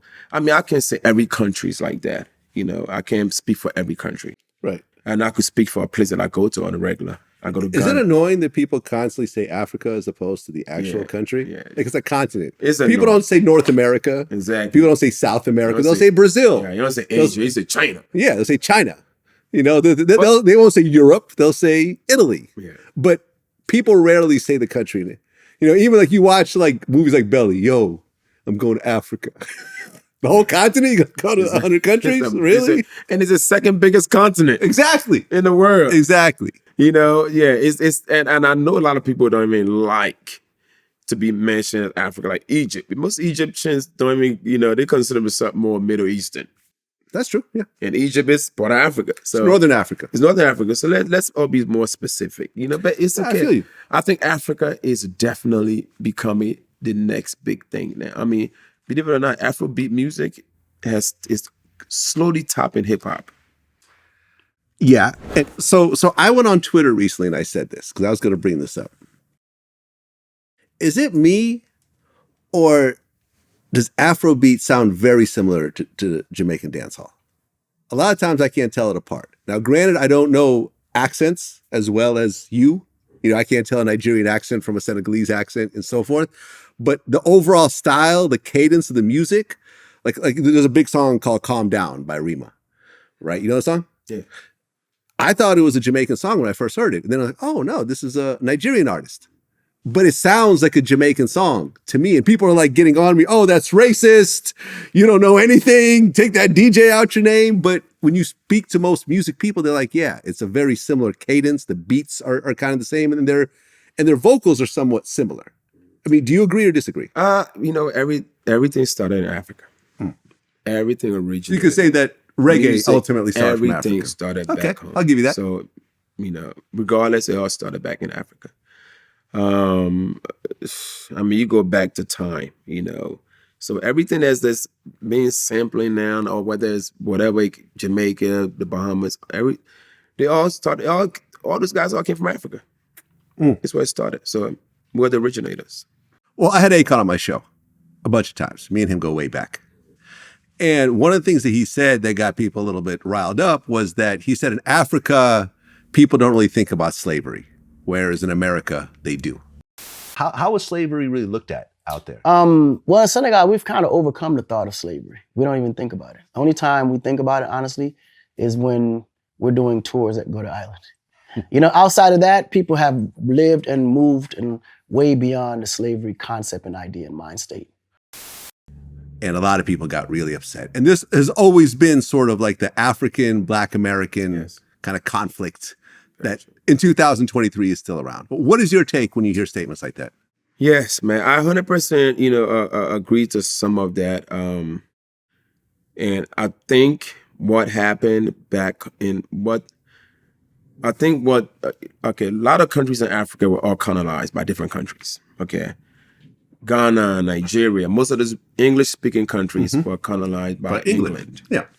Senegal was France. France, yada yada. Yada yada. All right. So when they colonized those countries, I guess when slavery was set up over, they try to like cover it up. To me, in my opinion, I've been going home and doing a lot of research. Mind you, I'm from there. I was born in Africa. I was born in West Africa, where they came and they took my people and made them slaves and through that whole process. Yeah. But I didn't know much about slavery till I came to America. So why? Why they didn't teach me this in the 3rd grade and 4th grade? In Africa.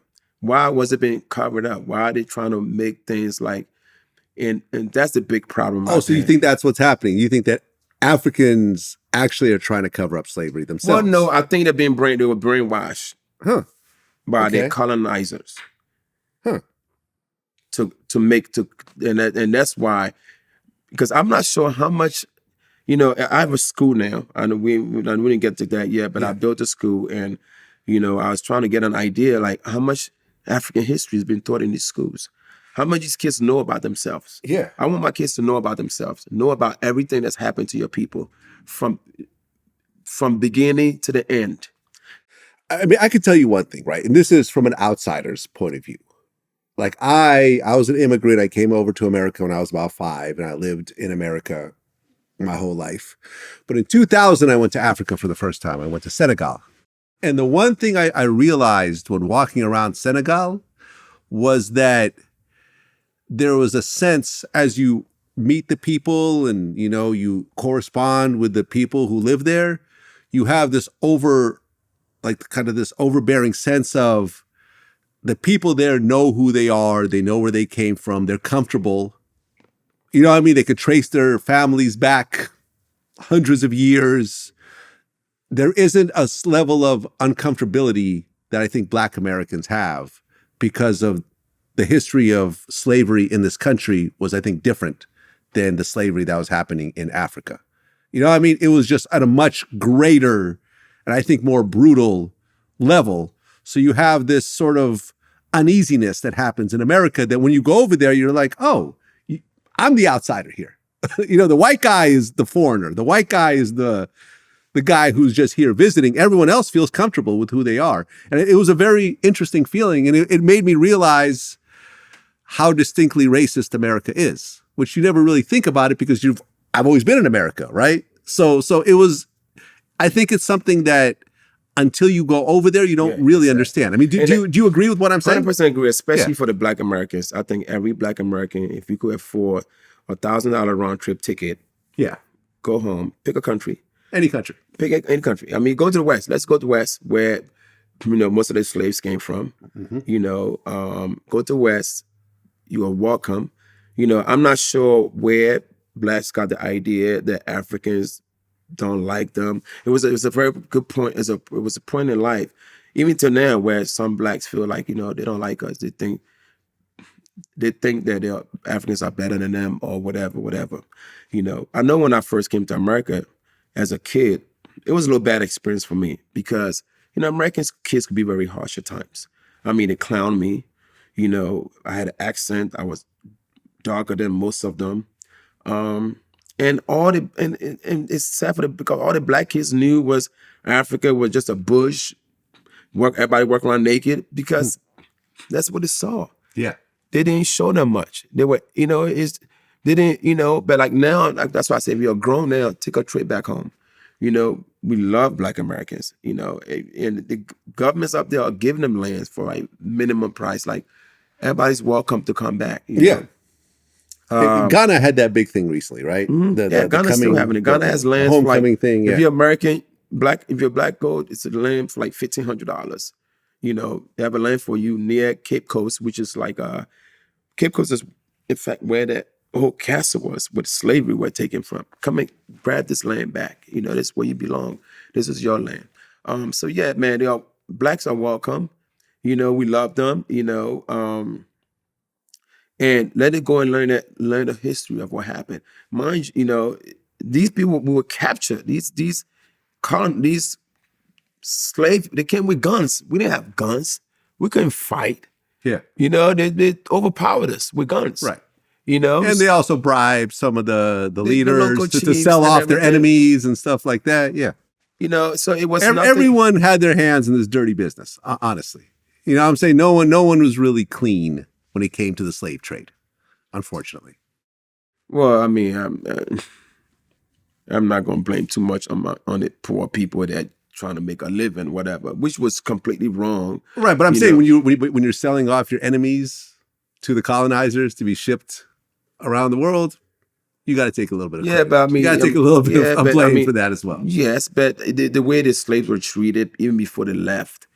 I mean, if you get a chance, go to the slave castle, do the tour. Well, I went in Senegal. I went to the place where it was like the slave distribution center. You know, what I'm talking about? The cannons. Yeah. Is it right by the water? Right by the water. Yeah. There's that huge, kind of like a shark tooth kind of. Yeah, I haven't been to one in Senegal, but I've been to the. No, it was sad, man. I started to cry there. It was sad. It was a sad place to think that this was. Go learn your history. And humans were treated like that. Yeah, it was fucked up. Yeah, but I love my Black Americans. I mean, without them, I wouldn't be where I am today. Mm-hmm. They embraced me from the first day they saw me, and I'm who I am because of Black America. So shout out to Black America, and any one of you always welcome. Go to my house. You can stay in my house. Yeah. Yeah. So everyone can stay at your house. Everybody can stay at my house. Ghana, is it? Ghana. Okay, your house is about to be overrun. I'm like Oprah. You can stay in my house. You can stay in my house. You can stay in my house. It's about to be a crazy ass party at your house, man.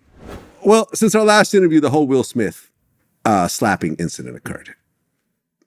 You being a fellow comedian, and look, like when I go to a comedy show and I sit in the front row, even if it's a friend of mine who's performing, I expect to get roasted, right? You look very roastable. I'm roastable. I've gotten roasted all day long. Tony Rockets, TK Kirkland, Andrew Schultz, like I've been roasted by the best of them, right? Why do you think Will got triggered to the point of running up on stage and slapping Chris Rock over really just a roast? Yeah, I guess this is making an excuse for Will, maybe. If I'm saying maybe it was just things accumulating, maybe. Potentially. I was trying to get into his head and see where this came from, because 100% did not agree with nothing he did. I'm with Chris Rock all the way, and Chris Rock was such a G for handling the way he did, because it could have been really ugly. Chris Rock was a professional person that night. You could have jumped on Will at that point. It could have been an actual fight. It could have been a disaster. Other people could have joined in. But Chris was so intelligent that he made it seem like it was just. He made it feel like it wasn't even real. Like it was part of the show. It was part of the show. Because people kept arguing whether it was real or not afterwards. Because that's how intelligent, that's how smart comedians are. We know how to make things look like, everything's okay, guys. Right. Just, Like he even said, damn, Will Smith just slapped the shit out of me. Exactly. And they laughed because they had no clue what was going on. Yeah. On the other hand, I'm thinking, okay, let me see. I'm trying to think back. I try to go back to the history of where this all came from, and I think it started a few years ago when they went at Chris Rock to boycott. Oh yeah, because Will Smith was up for an award, or he was up for an Oscar, and I think Jada was telling all the black actors to boycott. He wasn't nominated, or he was? I think he wasn't nominated. He wasn't nominated. Yeah, right. It was for the CTE movie. Yeah, You see, Concussion. Yeah. Right, and then that. So he wasn't, and he went him to boycott. And then I think something was mentioned.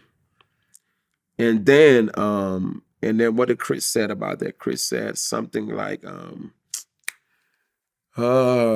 when G.I. Jane G.I. Jane joke. Yeah. G.I. Jane. Yeah, because when they do G.I. Jane, Jada was bald. Right. Yeah. When they do G.I. Jane, then you'll get a role.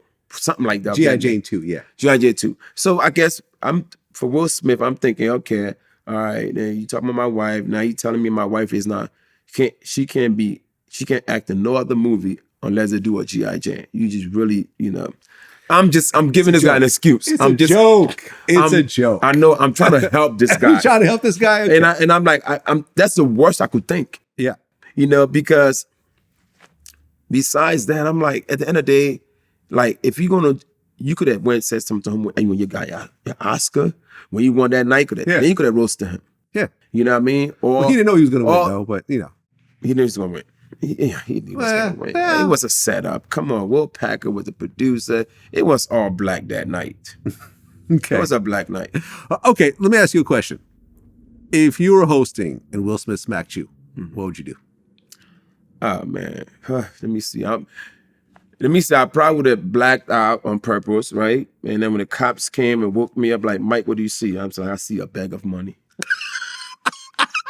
You would have just fell out. Oh man, I see a bag of money. I mean, Will Smith, I'm suing you. I'm suing the Oscars. I'm suing everybody. The security company. Security.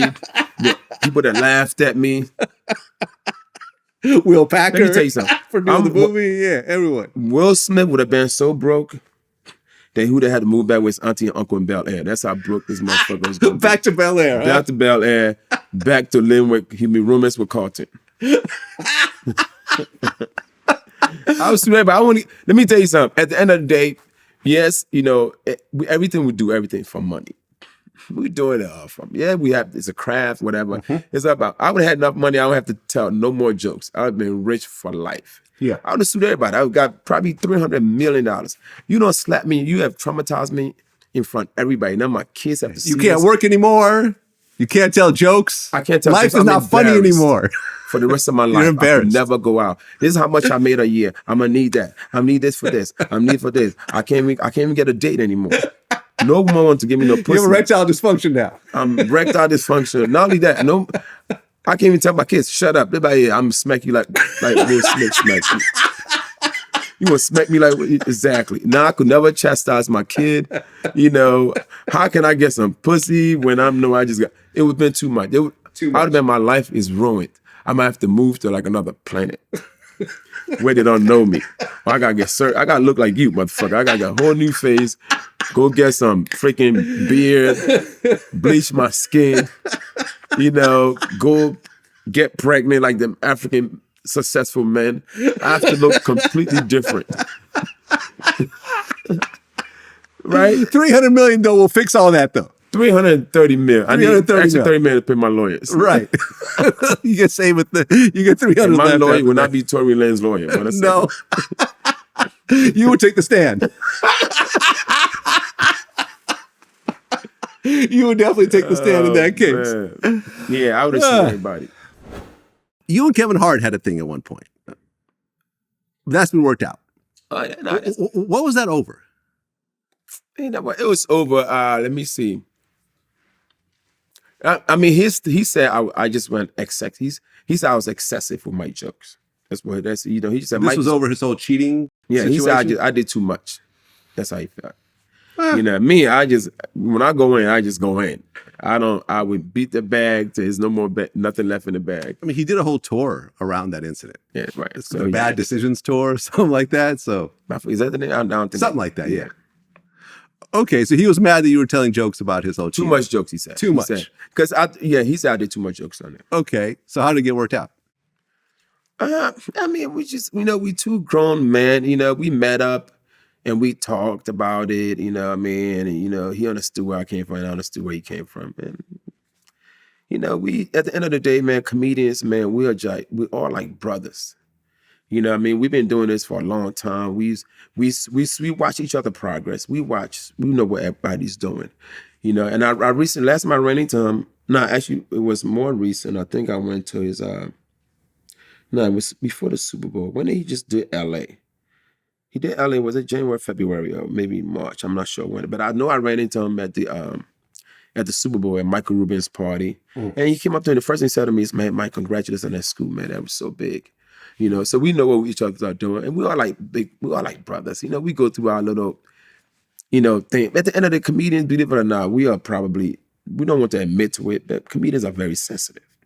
Believe it or not. And we shouldn't be. Like me, I don't give, I think I don't give a fuck about nothing. Like nothing bothers me anymore.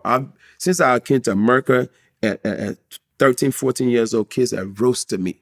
So I've surgically removed my feelings. I went to a surgeon. I said, hey, get these feelings out of me. And I have no feelings. Nothing bothers me. I don't care. But some comedians, at the end of the day, you two grown people, and beef at the end of the day is never good. You know what I mean? At the end of the day, so much more could do together as a team. Right, because you and Katt Williams had a thing at one point. Has that been actually worked out? Because Katt doesn't seem the type of guy that talks it out with you afterwards. He doesn't seem like to talk it out. And the thing about Katt, man, God, I love this guy so much, man. And even when I said what I said, it wasn't out of no malice. It wasn't out of being mean, or I wasn't just being disrespectful. It's just that I was just being a comedian. When I said what I said, it was at a interview, and it was talking about the most likable comedians, and I was like, Katt is one of the most likable comedians. I don't give a fuck how much crack y'all think he smoked. And I didn't mean it like that, because everybody think he's some kind of he on something. I mean, yeah. I mean, listen, I interviewed Beanie Siegel when we talked about the whole incident at his concert. Remember where Katt tried to fight those guys, and then they all jumped on him and everything else like that? I mean, that was Katt in his prime. I think right around that time, did he get into a fight with like a teenager, like in a schoolyard? He got choked out. Like there was just a lot of just insanity. A lot of stuff. So people think, about me, whenever something, just coming from another country and coming to America, I just know that drugs are responsible for everything. Right. You know what I mean? You see somebody, you skin, you're a crackhead. You're all on drugs. Stupid, you're a crackhead. Why you asking me? Why you talking to me like everything is everyone's a crackhead? Everyone is a crackhead. So I didn't mean like that. I've never seen this guy do no drugs. Yeah, me neither. I never seen him do one piece of drugs. So if he donate that, that's on him or whatever. I never seen it. It was just me of saying a way American we think when somebody act a little bit different. I mean, I'll tell you though, like in our interview with Beanie, he said something interesting. He said that after that whole incident at the concert, like Katt pulled up to Beanie's neighborhood and he got out and he had like this mink on and like this like neighbor lady, started talking to him. He's like, oh, how you doing? He's like, oh, I'm not doing real well. My rent's due. He's like, oh, really? He took off his mink coat, gave it to her, and then had a security come in and pull out $200,000 and went around the neighborhood and just was giving people tens of thousands of dollars. In the neighborhood. In the neighborhood. Not his neighborhood, in Beanie Siegel's neighborhood. Right, in Beanie's neighborhood. Just giving, he said, South Beanie Philly. just watched it. That's Just South watch Philly. him. One lady came up this house and was like, oh, okay. He was asking her, was she all right? This, that, and the third. She was like, no, I ain't all right. I got to get this, that, and that done. And to my house and blah, blah, blah. And she was like, she said something about how she liked the cat coat. He came right out the gym, full-length mink. Like him and all the security had mink coats. He made them take off their coats. He took off his coat, gave it to her. Somebody else came up, and then he was like, oh, he took the dogs, put them back on the bus, ran back on the bus, came out with a briefcase and gave the lady the money. He came back to the spot. Now people coming out, different houses and all that. He got the briefcase, went in there, put the money in his pocket, in his hoodie. And I believe, if not both of them, one of them big niggas took they coat off. He gave it to somebody. He was giving the money. Now I know what money is. 10. He talking to me. He look, get her money. He go down the joint. He inquiring on houses. He trying to buy 3 houses on the block. He walk back up the block, go that way. By the time he came back, he had no money on. That was like 200. And he gave Beanie like a Lamborghini, which he ended up giving back. Yeah. For real? For real.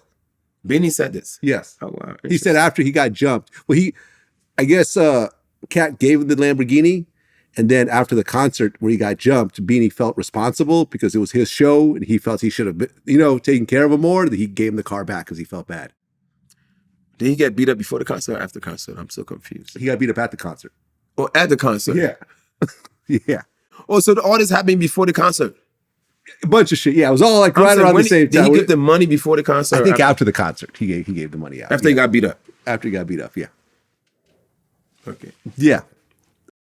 Look, Lunel is a regular on my show, and she has a great relationship with Katt. Katt's taken her on tour a bunch of times, very generous. You know what I mean? Like, he's helped out a lot of people, but Katt is Katt. you know? And yeah, Katt is Katt, and you know, he's and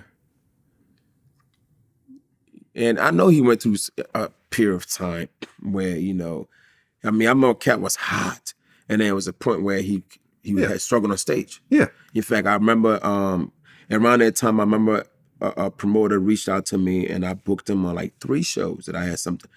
You know, I connected them together. You know, and that was like, it's probably one of somebody's first few concerts coming back after his meltdown. You know, it's like 3 shows. It was Cincinnati. I know Birmingham was the last one. It was probably maybe 2 in Ohio or something like that. And I remember I put him on the shows. He got paid like $100,000 a show, each show. Wow. Okay. And I made like I opened up for like $7,500. But I put all the connection together, made it happen. You know, I remember the first one was a struggle for something. I'm not, you know, and like I say, he was on his way back.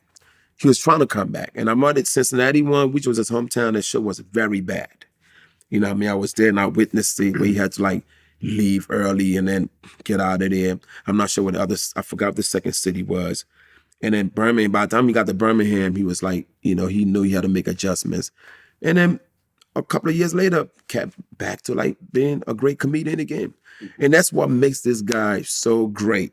He could be good, have a fall back, fall down, get back up, you know what I mean? And that's the respect I have for him. And I always did.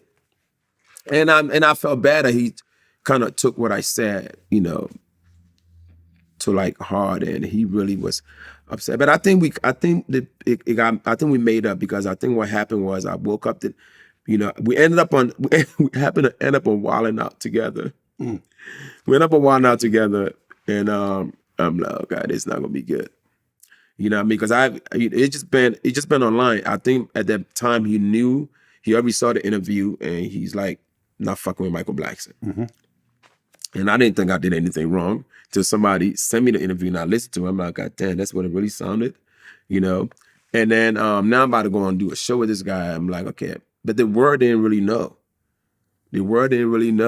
I knew because when he found out, he was leaving a lot of subliminal messages on my IG pictures and stuff like that.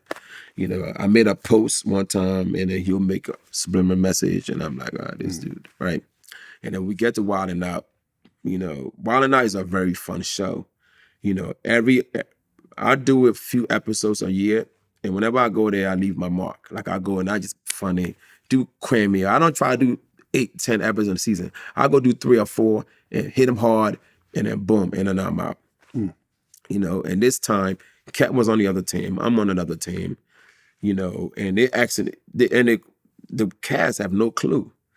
And a lot of the questions they had playing with, because they knew I was there, now Katt is there. We're both comedians. You know, we both headliners. Let's try to see if we could create some kind of thing between them, not knowing that we have something going on. There's already something going on, yeah.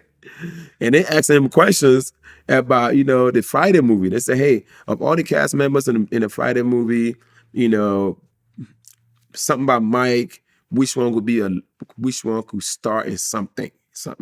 He said, but Michael Blackson ain't never gonna start nothing. He ain't never started nothing. He ain't never gonna start nothing. You know, then he doing more, all his jokes is based on career instead of just being fun.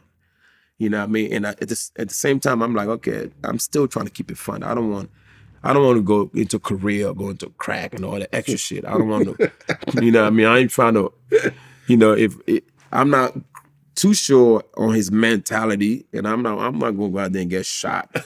You know what I'm saying? I'm not sure. Yeah, Suge Knight might be around somewhere. Remember, he was managed by Suge Knight at one point. Yeah, he did. Yeah.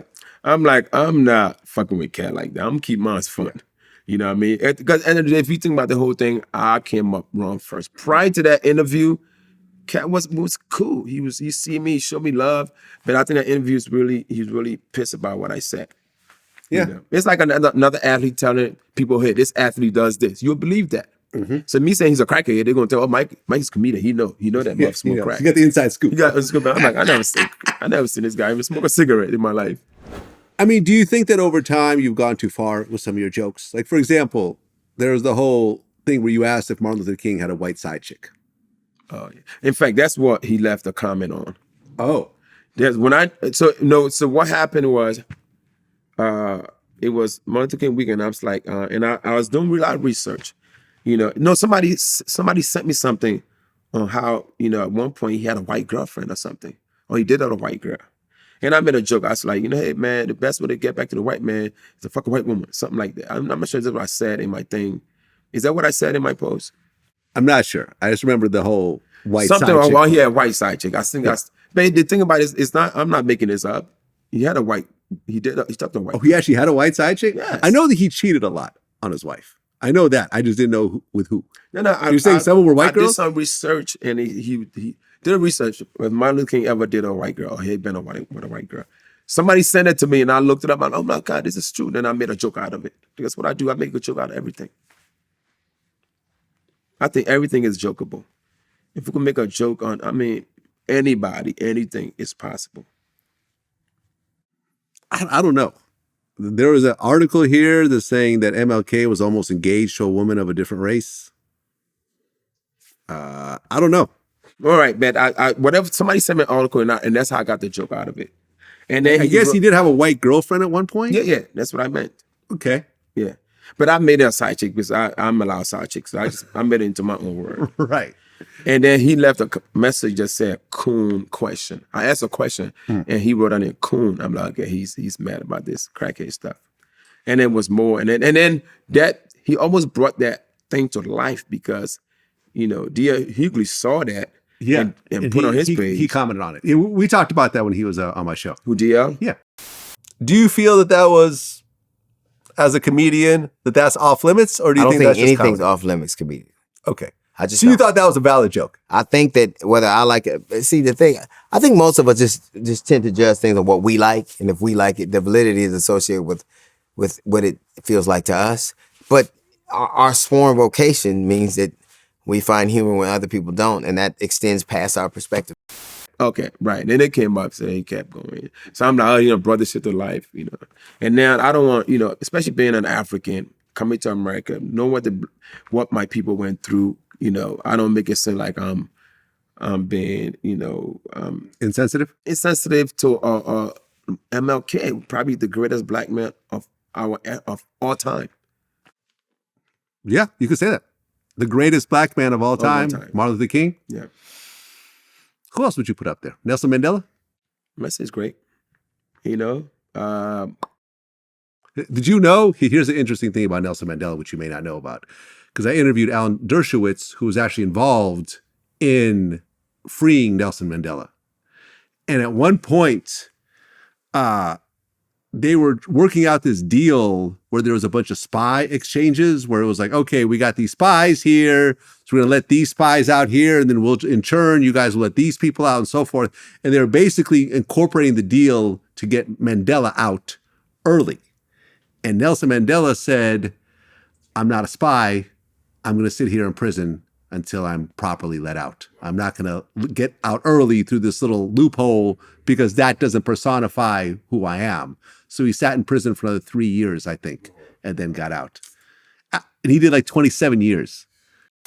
Some years later to arrange a spy swap, which succeeded. And we got Sharansky out of prison. But we were also trying to get Nelson Mandela out of prison. I was working with the African National Congress, the ANC, in an effort to try to include Mandela in the swap. And the South African government agreed, as did the Russian government, but Nelson Mandela refused. He said, I'm not a spy. I'm not going to leave under these circumstances.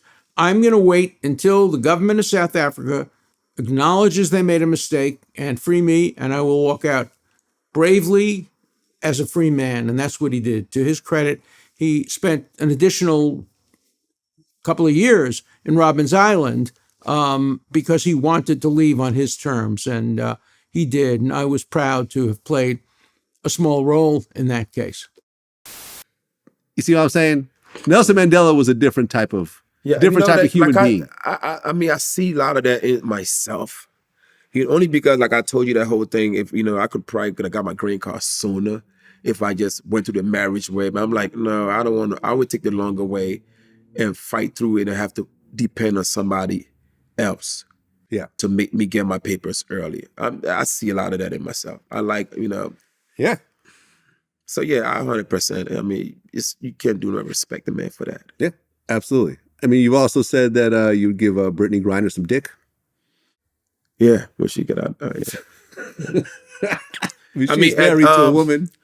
I'm going to say that she probably doesn't want to get a bladder infection from you. That was just my guess. Yeah, she still got a coochie, motherfucker.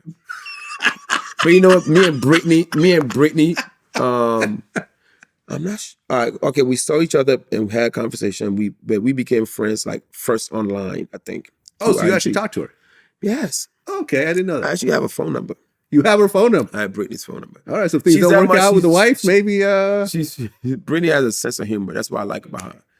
She's a funny lady, great sense of humor. And I remember we met and once in a while, when she was playing, I'd text her once in a while, before she went to jail. I mean, I haven't spoken to her since she got out. Oh, okay. Oh, so you knew her before she got locked up. You talked to her afterwards? No, I haven't. Okay. I haven't talked to her. But like I said, I remember meeting her. I remember the rest was all online, communication on through DM or once in a while text. And I said, when I come to Phoenix, I'm going to come to a game. And yada, yada. So I did that because I knew she got a sense of humor. Yeah. But some people got mad at me because I said, when she gets out, I'm going to be the first one to give her some dick. She has a coochie. Why can't I give her some dick? There's nothing physically stopping you from doing that, except for maybe her, but she's kind of bigger than you too. She probably whoop your ass. Yeah, but my dick would be the coochie. Okay. I remember this she morning. She probably got a good one too, and tight. Brittany, when you ready, just call me. When you ready to go the other side? Are you still on your side? I'll still give you some dick, Brittany. Stay on your side. It's cool. I love her. You and your fiance? Have you guys ever discussed the Brittany Griner threesome? No, that's not gonna happen. No. Okay. Nah, then I'm gonna lose my fiance. Bro. Yeah. Brittany will snatch her up. Speaking of athletes, what's your take on Larsa Pippen? Oh, God. They're saying that her and Marcus Jordan are supposed to get married. Right, She's going to change her name to Larsa Jordan Pippen. Can you believe this shit? Can you? And she got half of Scottie Pippen's pension. Yeah. How long were they married? Long time. Oh, damn. Yeah. Long time. She looks so young. How old is she? Plastic surgery. How old is she? Let's see. She's going to be in her 40s, I think. So they've been together. She was maybe like 20 years old. 49 years old. She is good. 1 year younger than me. She looks very good. She looks good. I mean, I don't know what that whole thing is about, though. I mean, how old is Jordan, his son? He's 12. Yeah. He's 12 years old. He was like about 20. Is he 30 yet? Let's look it up. Marcus Jordan, 32 years old. I mean, he's 30. He's grown. But you know the thing about it, she's in her sexual prime. At 49? Oh, yeah. Yeah? Yeah, man. Once the lady hits 40, 40 to 50. It's that MILF pussy, huh? Oh, they want to fuck all the time. 40, 50-year-old man, we don't want to fuck all the time. We do want to fuck all the time, but we want different coochie all the time. You just don't want to fuck the same person. We don't fuck the same person. We want to fuck all the time, but not the same. No, but not the same person. So a 30-year-old guy, he's in his sexual prime. Mm-hmm. So they're both together. Probably they're having a ball, just like bunny rabbits, just going at it. Right. Scottie Pippen, get this girl and fuck all the time. Take her away. Give me some. I'm just. It's so messy though. Like it's so messy. That was very messy. Especially like Jordan and Pippen are not getting along right now. Only for Jordan's son to start fucking Pippen's ex-wife. It's just, and then I believe that one of the guys that Larsa was dating is now playing for the Lakers with their son, with her son. You see what I'm saying? They're on the same team. Son. They have Pippen has a son? Yeah. That plays basketball? Yes. He played for the Lakers? Yes. What's his name? Hold on. Is it Pippen? Pippen's son, Lakers. What? Scottie Pippen Jr. Plays for the Lakers. Yes. I had no idea. Yeah. Is he like he's a water boy? What is he? I don't know where he is in the, Just tell him whatever he do, he should not sign a 30-year contract for $10 million. Like his dad did 30-something years ago. Right. Right. It's just, well, I had no idea he had a son that was playing. Yeah. It's just so messy, man. And like, look, I understand I'm a man. I've been around many blocks over the years. But the one thing I've always done was I've never messed with exes of my friends or ex-wives, ex-girlfriends, because I've just always looked at it like, yo, listen, like, I'm a successful man. The whole world is open to me. So true. Like every city I go, I have fans. Every country I go to, I have fans. Cool. Like, you know what I'm saying? Like, why go into a situation that I know is going to have all types of problems? I don't even like to fuck any woman that my friends have fucked. Right. I'm like, my friends are hoes. I don't want none of that woman. That's why I never understood. We're in the era, though, where guys are turned on by trying to fuck your woman. Yeah, that's some It's gay so- shit it's to me. so Honestly, trifling to me. it's just like, why would you like to fuck something? You know, Right. like, it ain't no fun if your homies can't have none. I've never understood that. It's actually more fun if your homies can't have none. I mean, if y'all partying a girl and y'all partying, y'all got a bunch of girls y'all partying with, if that's what they mean by something, yeah. But I'm talking about like me actually trying to wife somebody, right? That's or make somebody my woman that my friend has been with for years. Or, Yeah. I'm like, it's too many women out there. You Right. don't get out of that circle. Yeah, I agree. I've never understood it. I don't understand why. And it just causes unnecessary problems. And it'll cause more problems because that person's interconnected with a bunch of other people. You throw in social media on top of it, and it just turns into a clusterfuck. So to all the successful men out there, just go outside your circles. You'll end up with a better life. Trust me, I'm 50. I've been through this. Go outside your circles. And my final question with you is your school in Ghana. Yes. How long would you start it? When I start building it? Well, yeah, when you started building it. I had the vision of doing this school when I first went back home for the first time. When I first went back to Africa after being in America about 15 years. I remember going back home for the first time in like 2000, after next Friday, 2002 maybe, 2001, 2002. And I remember hanging around and doing school hours. And I remember I seen kids walking around doing school hours. And in a marketplace with their mother selling stuff. And I never understood why. Because in America, I'm like, if you're not in school, your parents going to jail. You know? Yeah. You get in trouble. You're in trouble. Why, and I'm like, I never understood that. I'm like, why are these kids not in school? It's like, well, a lot of them can't afford school. How about, is it public schools?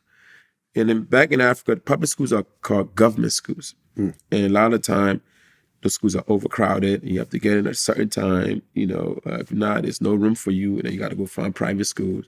Or sometimes, even with the public schools, the kids can't even afford uniform. They can't afford books. You still got to pay for books and uniform. They can't even afford that. So many little reasons why these kids going to go to school. And I'm like, gosh, man, that's terrible, And I just say, maybe one day I'm going to go back home. I'm going to save some money. I'm going to try to build a school. Even if I could just save 500 kids, Okay. So you built a school. So you bought the property? You bought the land? Fortunately for me, the land, when this happened, when I first went back, I was more closer to Accra, which is the capital city. I was outside of Accra in a place called Shama, and that's where that's where my grandfather, that's the last place he lived, and that's where that's where I was staying. That's where my mother was, And then I was in Ashama, and this happened in Ashama. We just outside the city. I'm like, damn, the kids out here are poor. I can't afford school. Imagine what it's like in a village. So, and I said, okay, let me go to the village and see what's going on there. That's where the village where my mother was born. And then, it was even worse. No kids were going to school there. And I said, was there electricity out there? Yes, electricity. Okay. So it wasn't that bad. No. There's electricity. Because I remember the reason I asked is, for example, like, when I talked to Akon and the whole Lighting Africa project, the whole idea of the project came from when he was going back home to Senegal. I think his grandmother lived in a village and there was no electricity, and he wanted to move her, and she didn't want to move. So the idea was to set up solar panels to try to bring electricity into her town. Oh no, there's electricity. Okay, so it's not that bad. You just gotta pay your bill. Gotta pay your bill. Everyone has cell phones, everything. Yeah. Okay. Yeah. So yeah, so my mother, there's a land. My grandmother had the land there with an old house there, and it was a nice land. I'm like, okay, Mom, this is like 15 years later, 2019. I decided, okay, I've saved up some money. Let me go try to make this happen, So fortunately, I didn't have to buy land. My mother had the land. It was an old house there. I said, okay, let's tear this house down.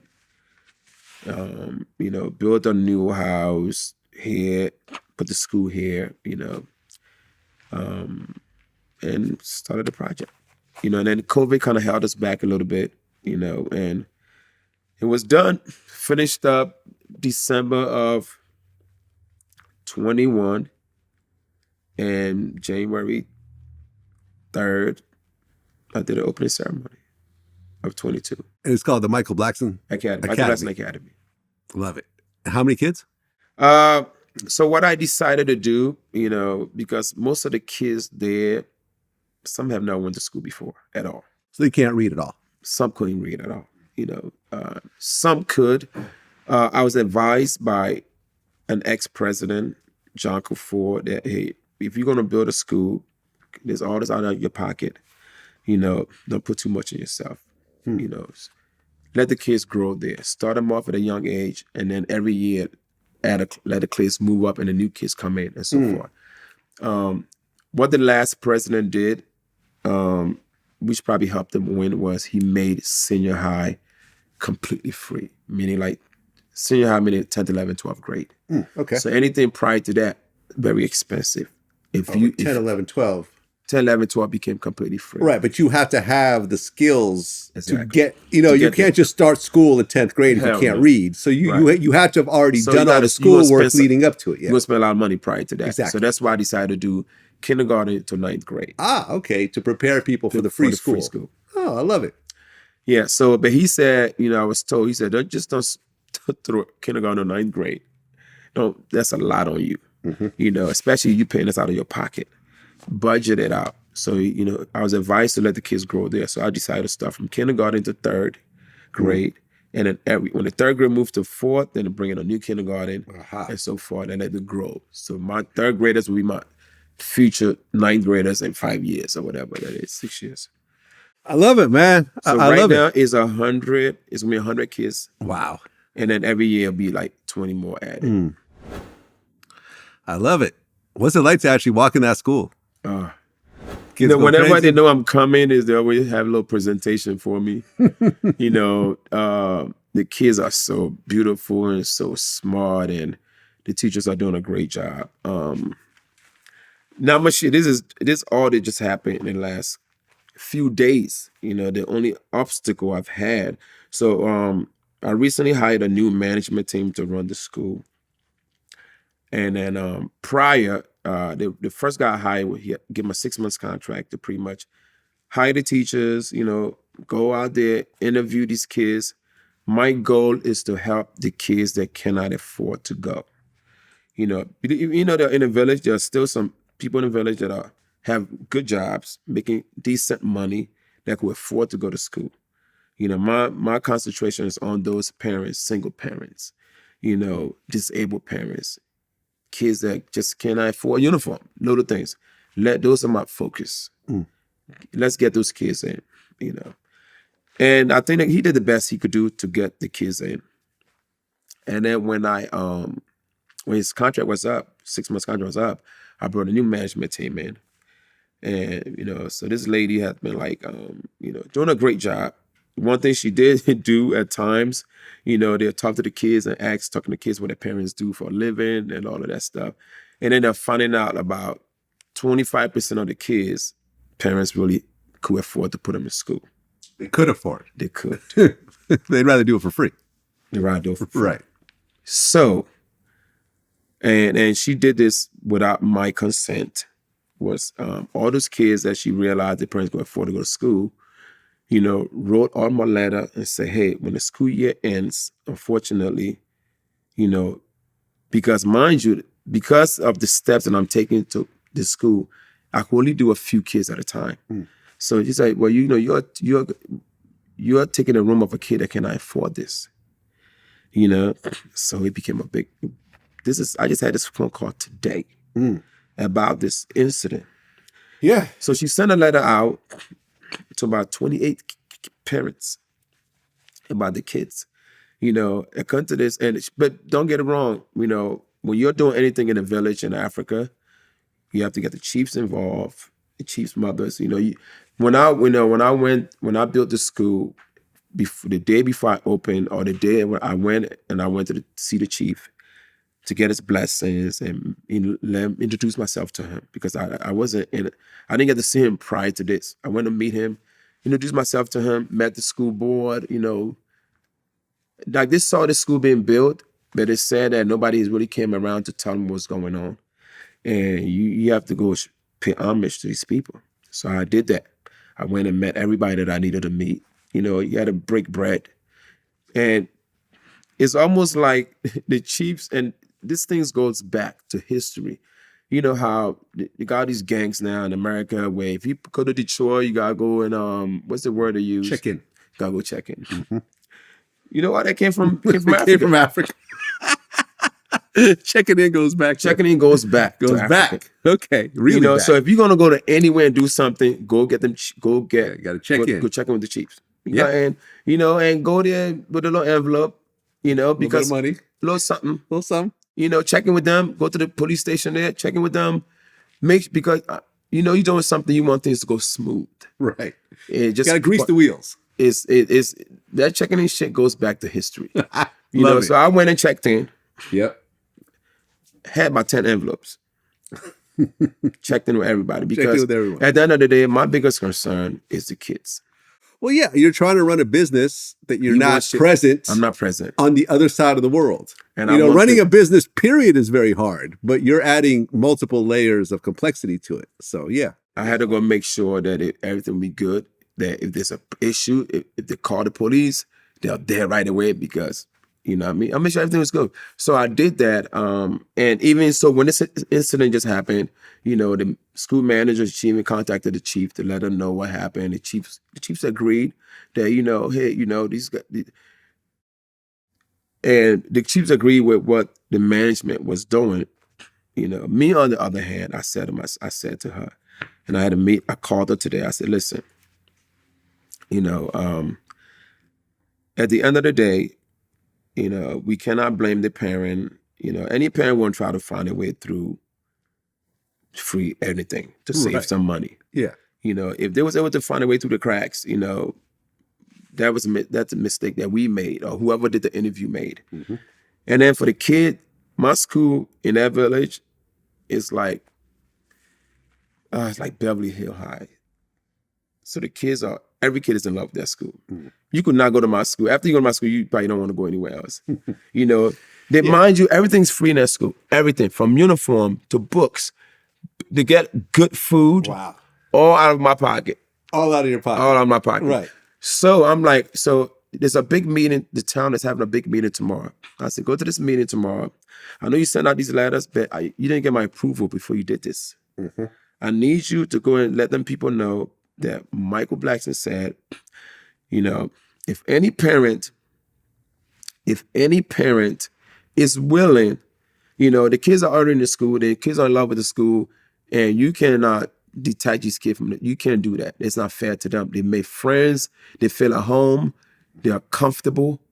I'm not going to inconvenience these kids. Yeah, kick them back out. And you can't do that. No, I feel you, man. So go tell them, hey, Mike said, no kid has to leave. If any parent feels like they want to make room for a kid that cannot afford it, and they want to take their kid out because they could afford it, let that parent make that decision. Whoever wants to stay can stay. Everyone wants to stay. Let them have that conscious decision. Let them know that them leaving that kid in that school, they're taking away from another kid that can afford it. Mm-hmm. Let them feel that guilt on their own. Let that conscience kill them on their own. Well, I'm not going to do that to my kids. Nice. So that's a decision that was made today. I love it.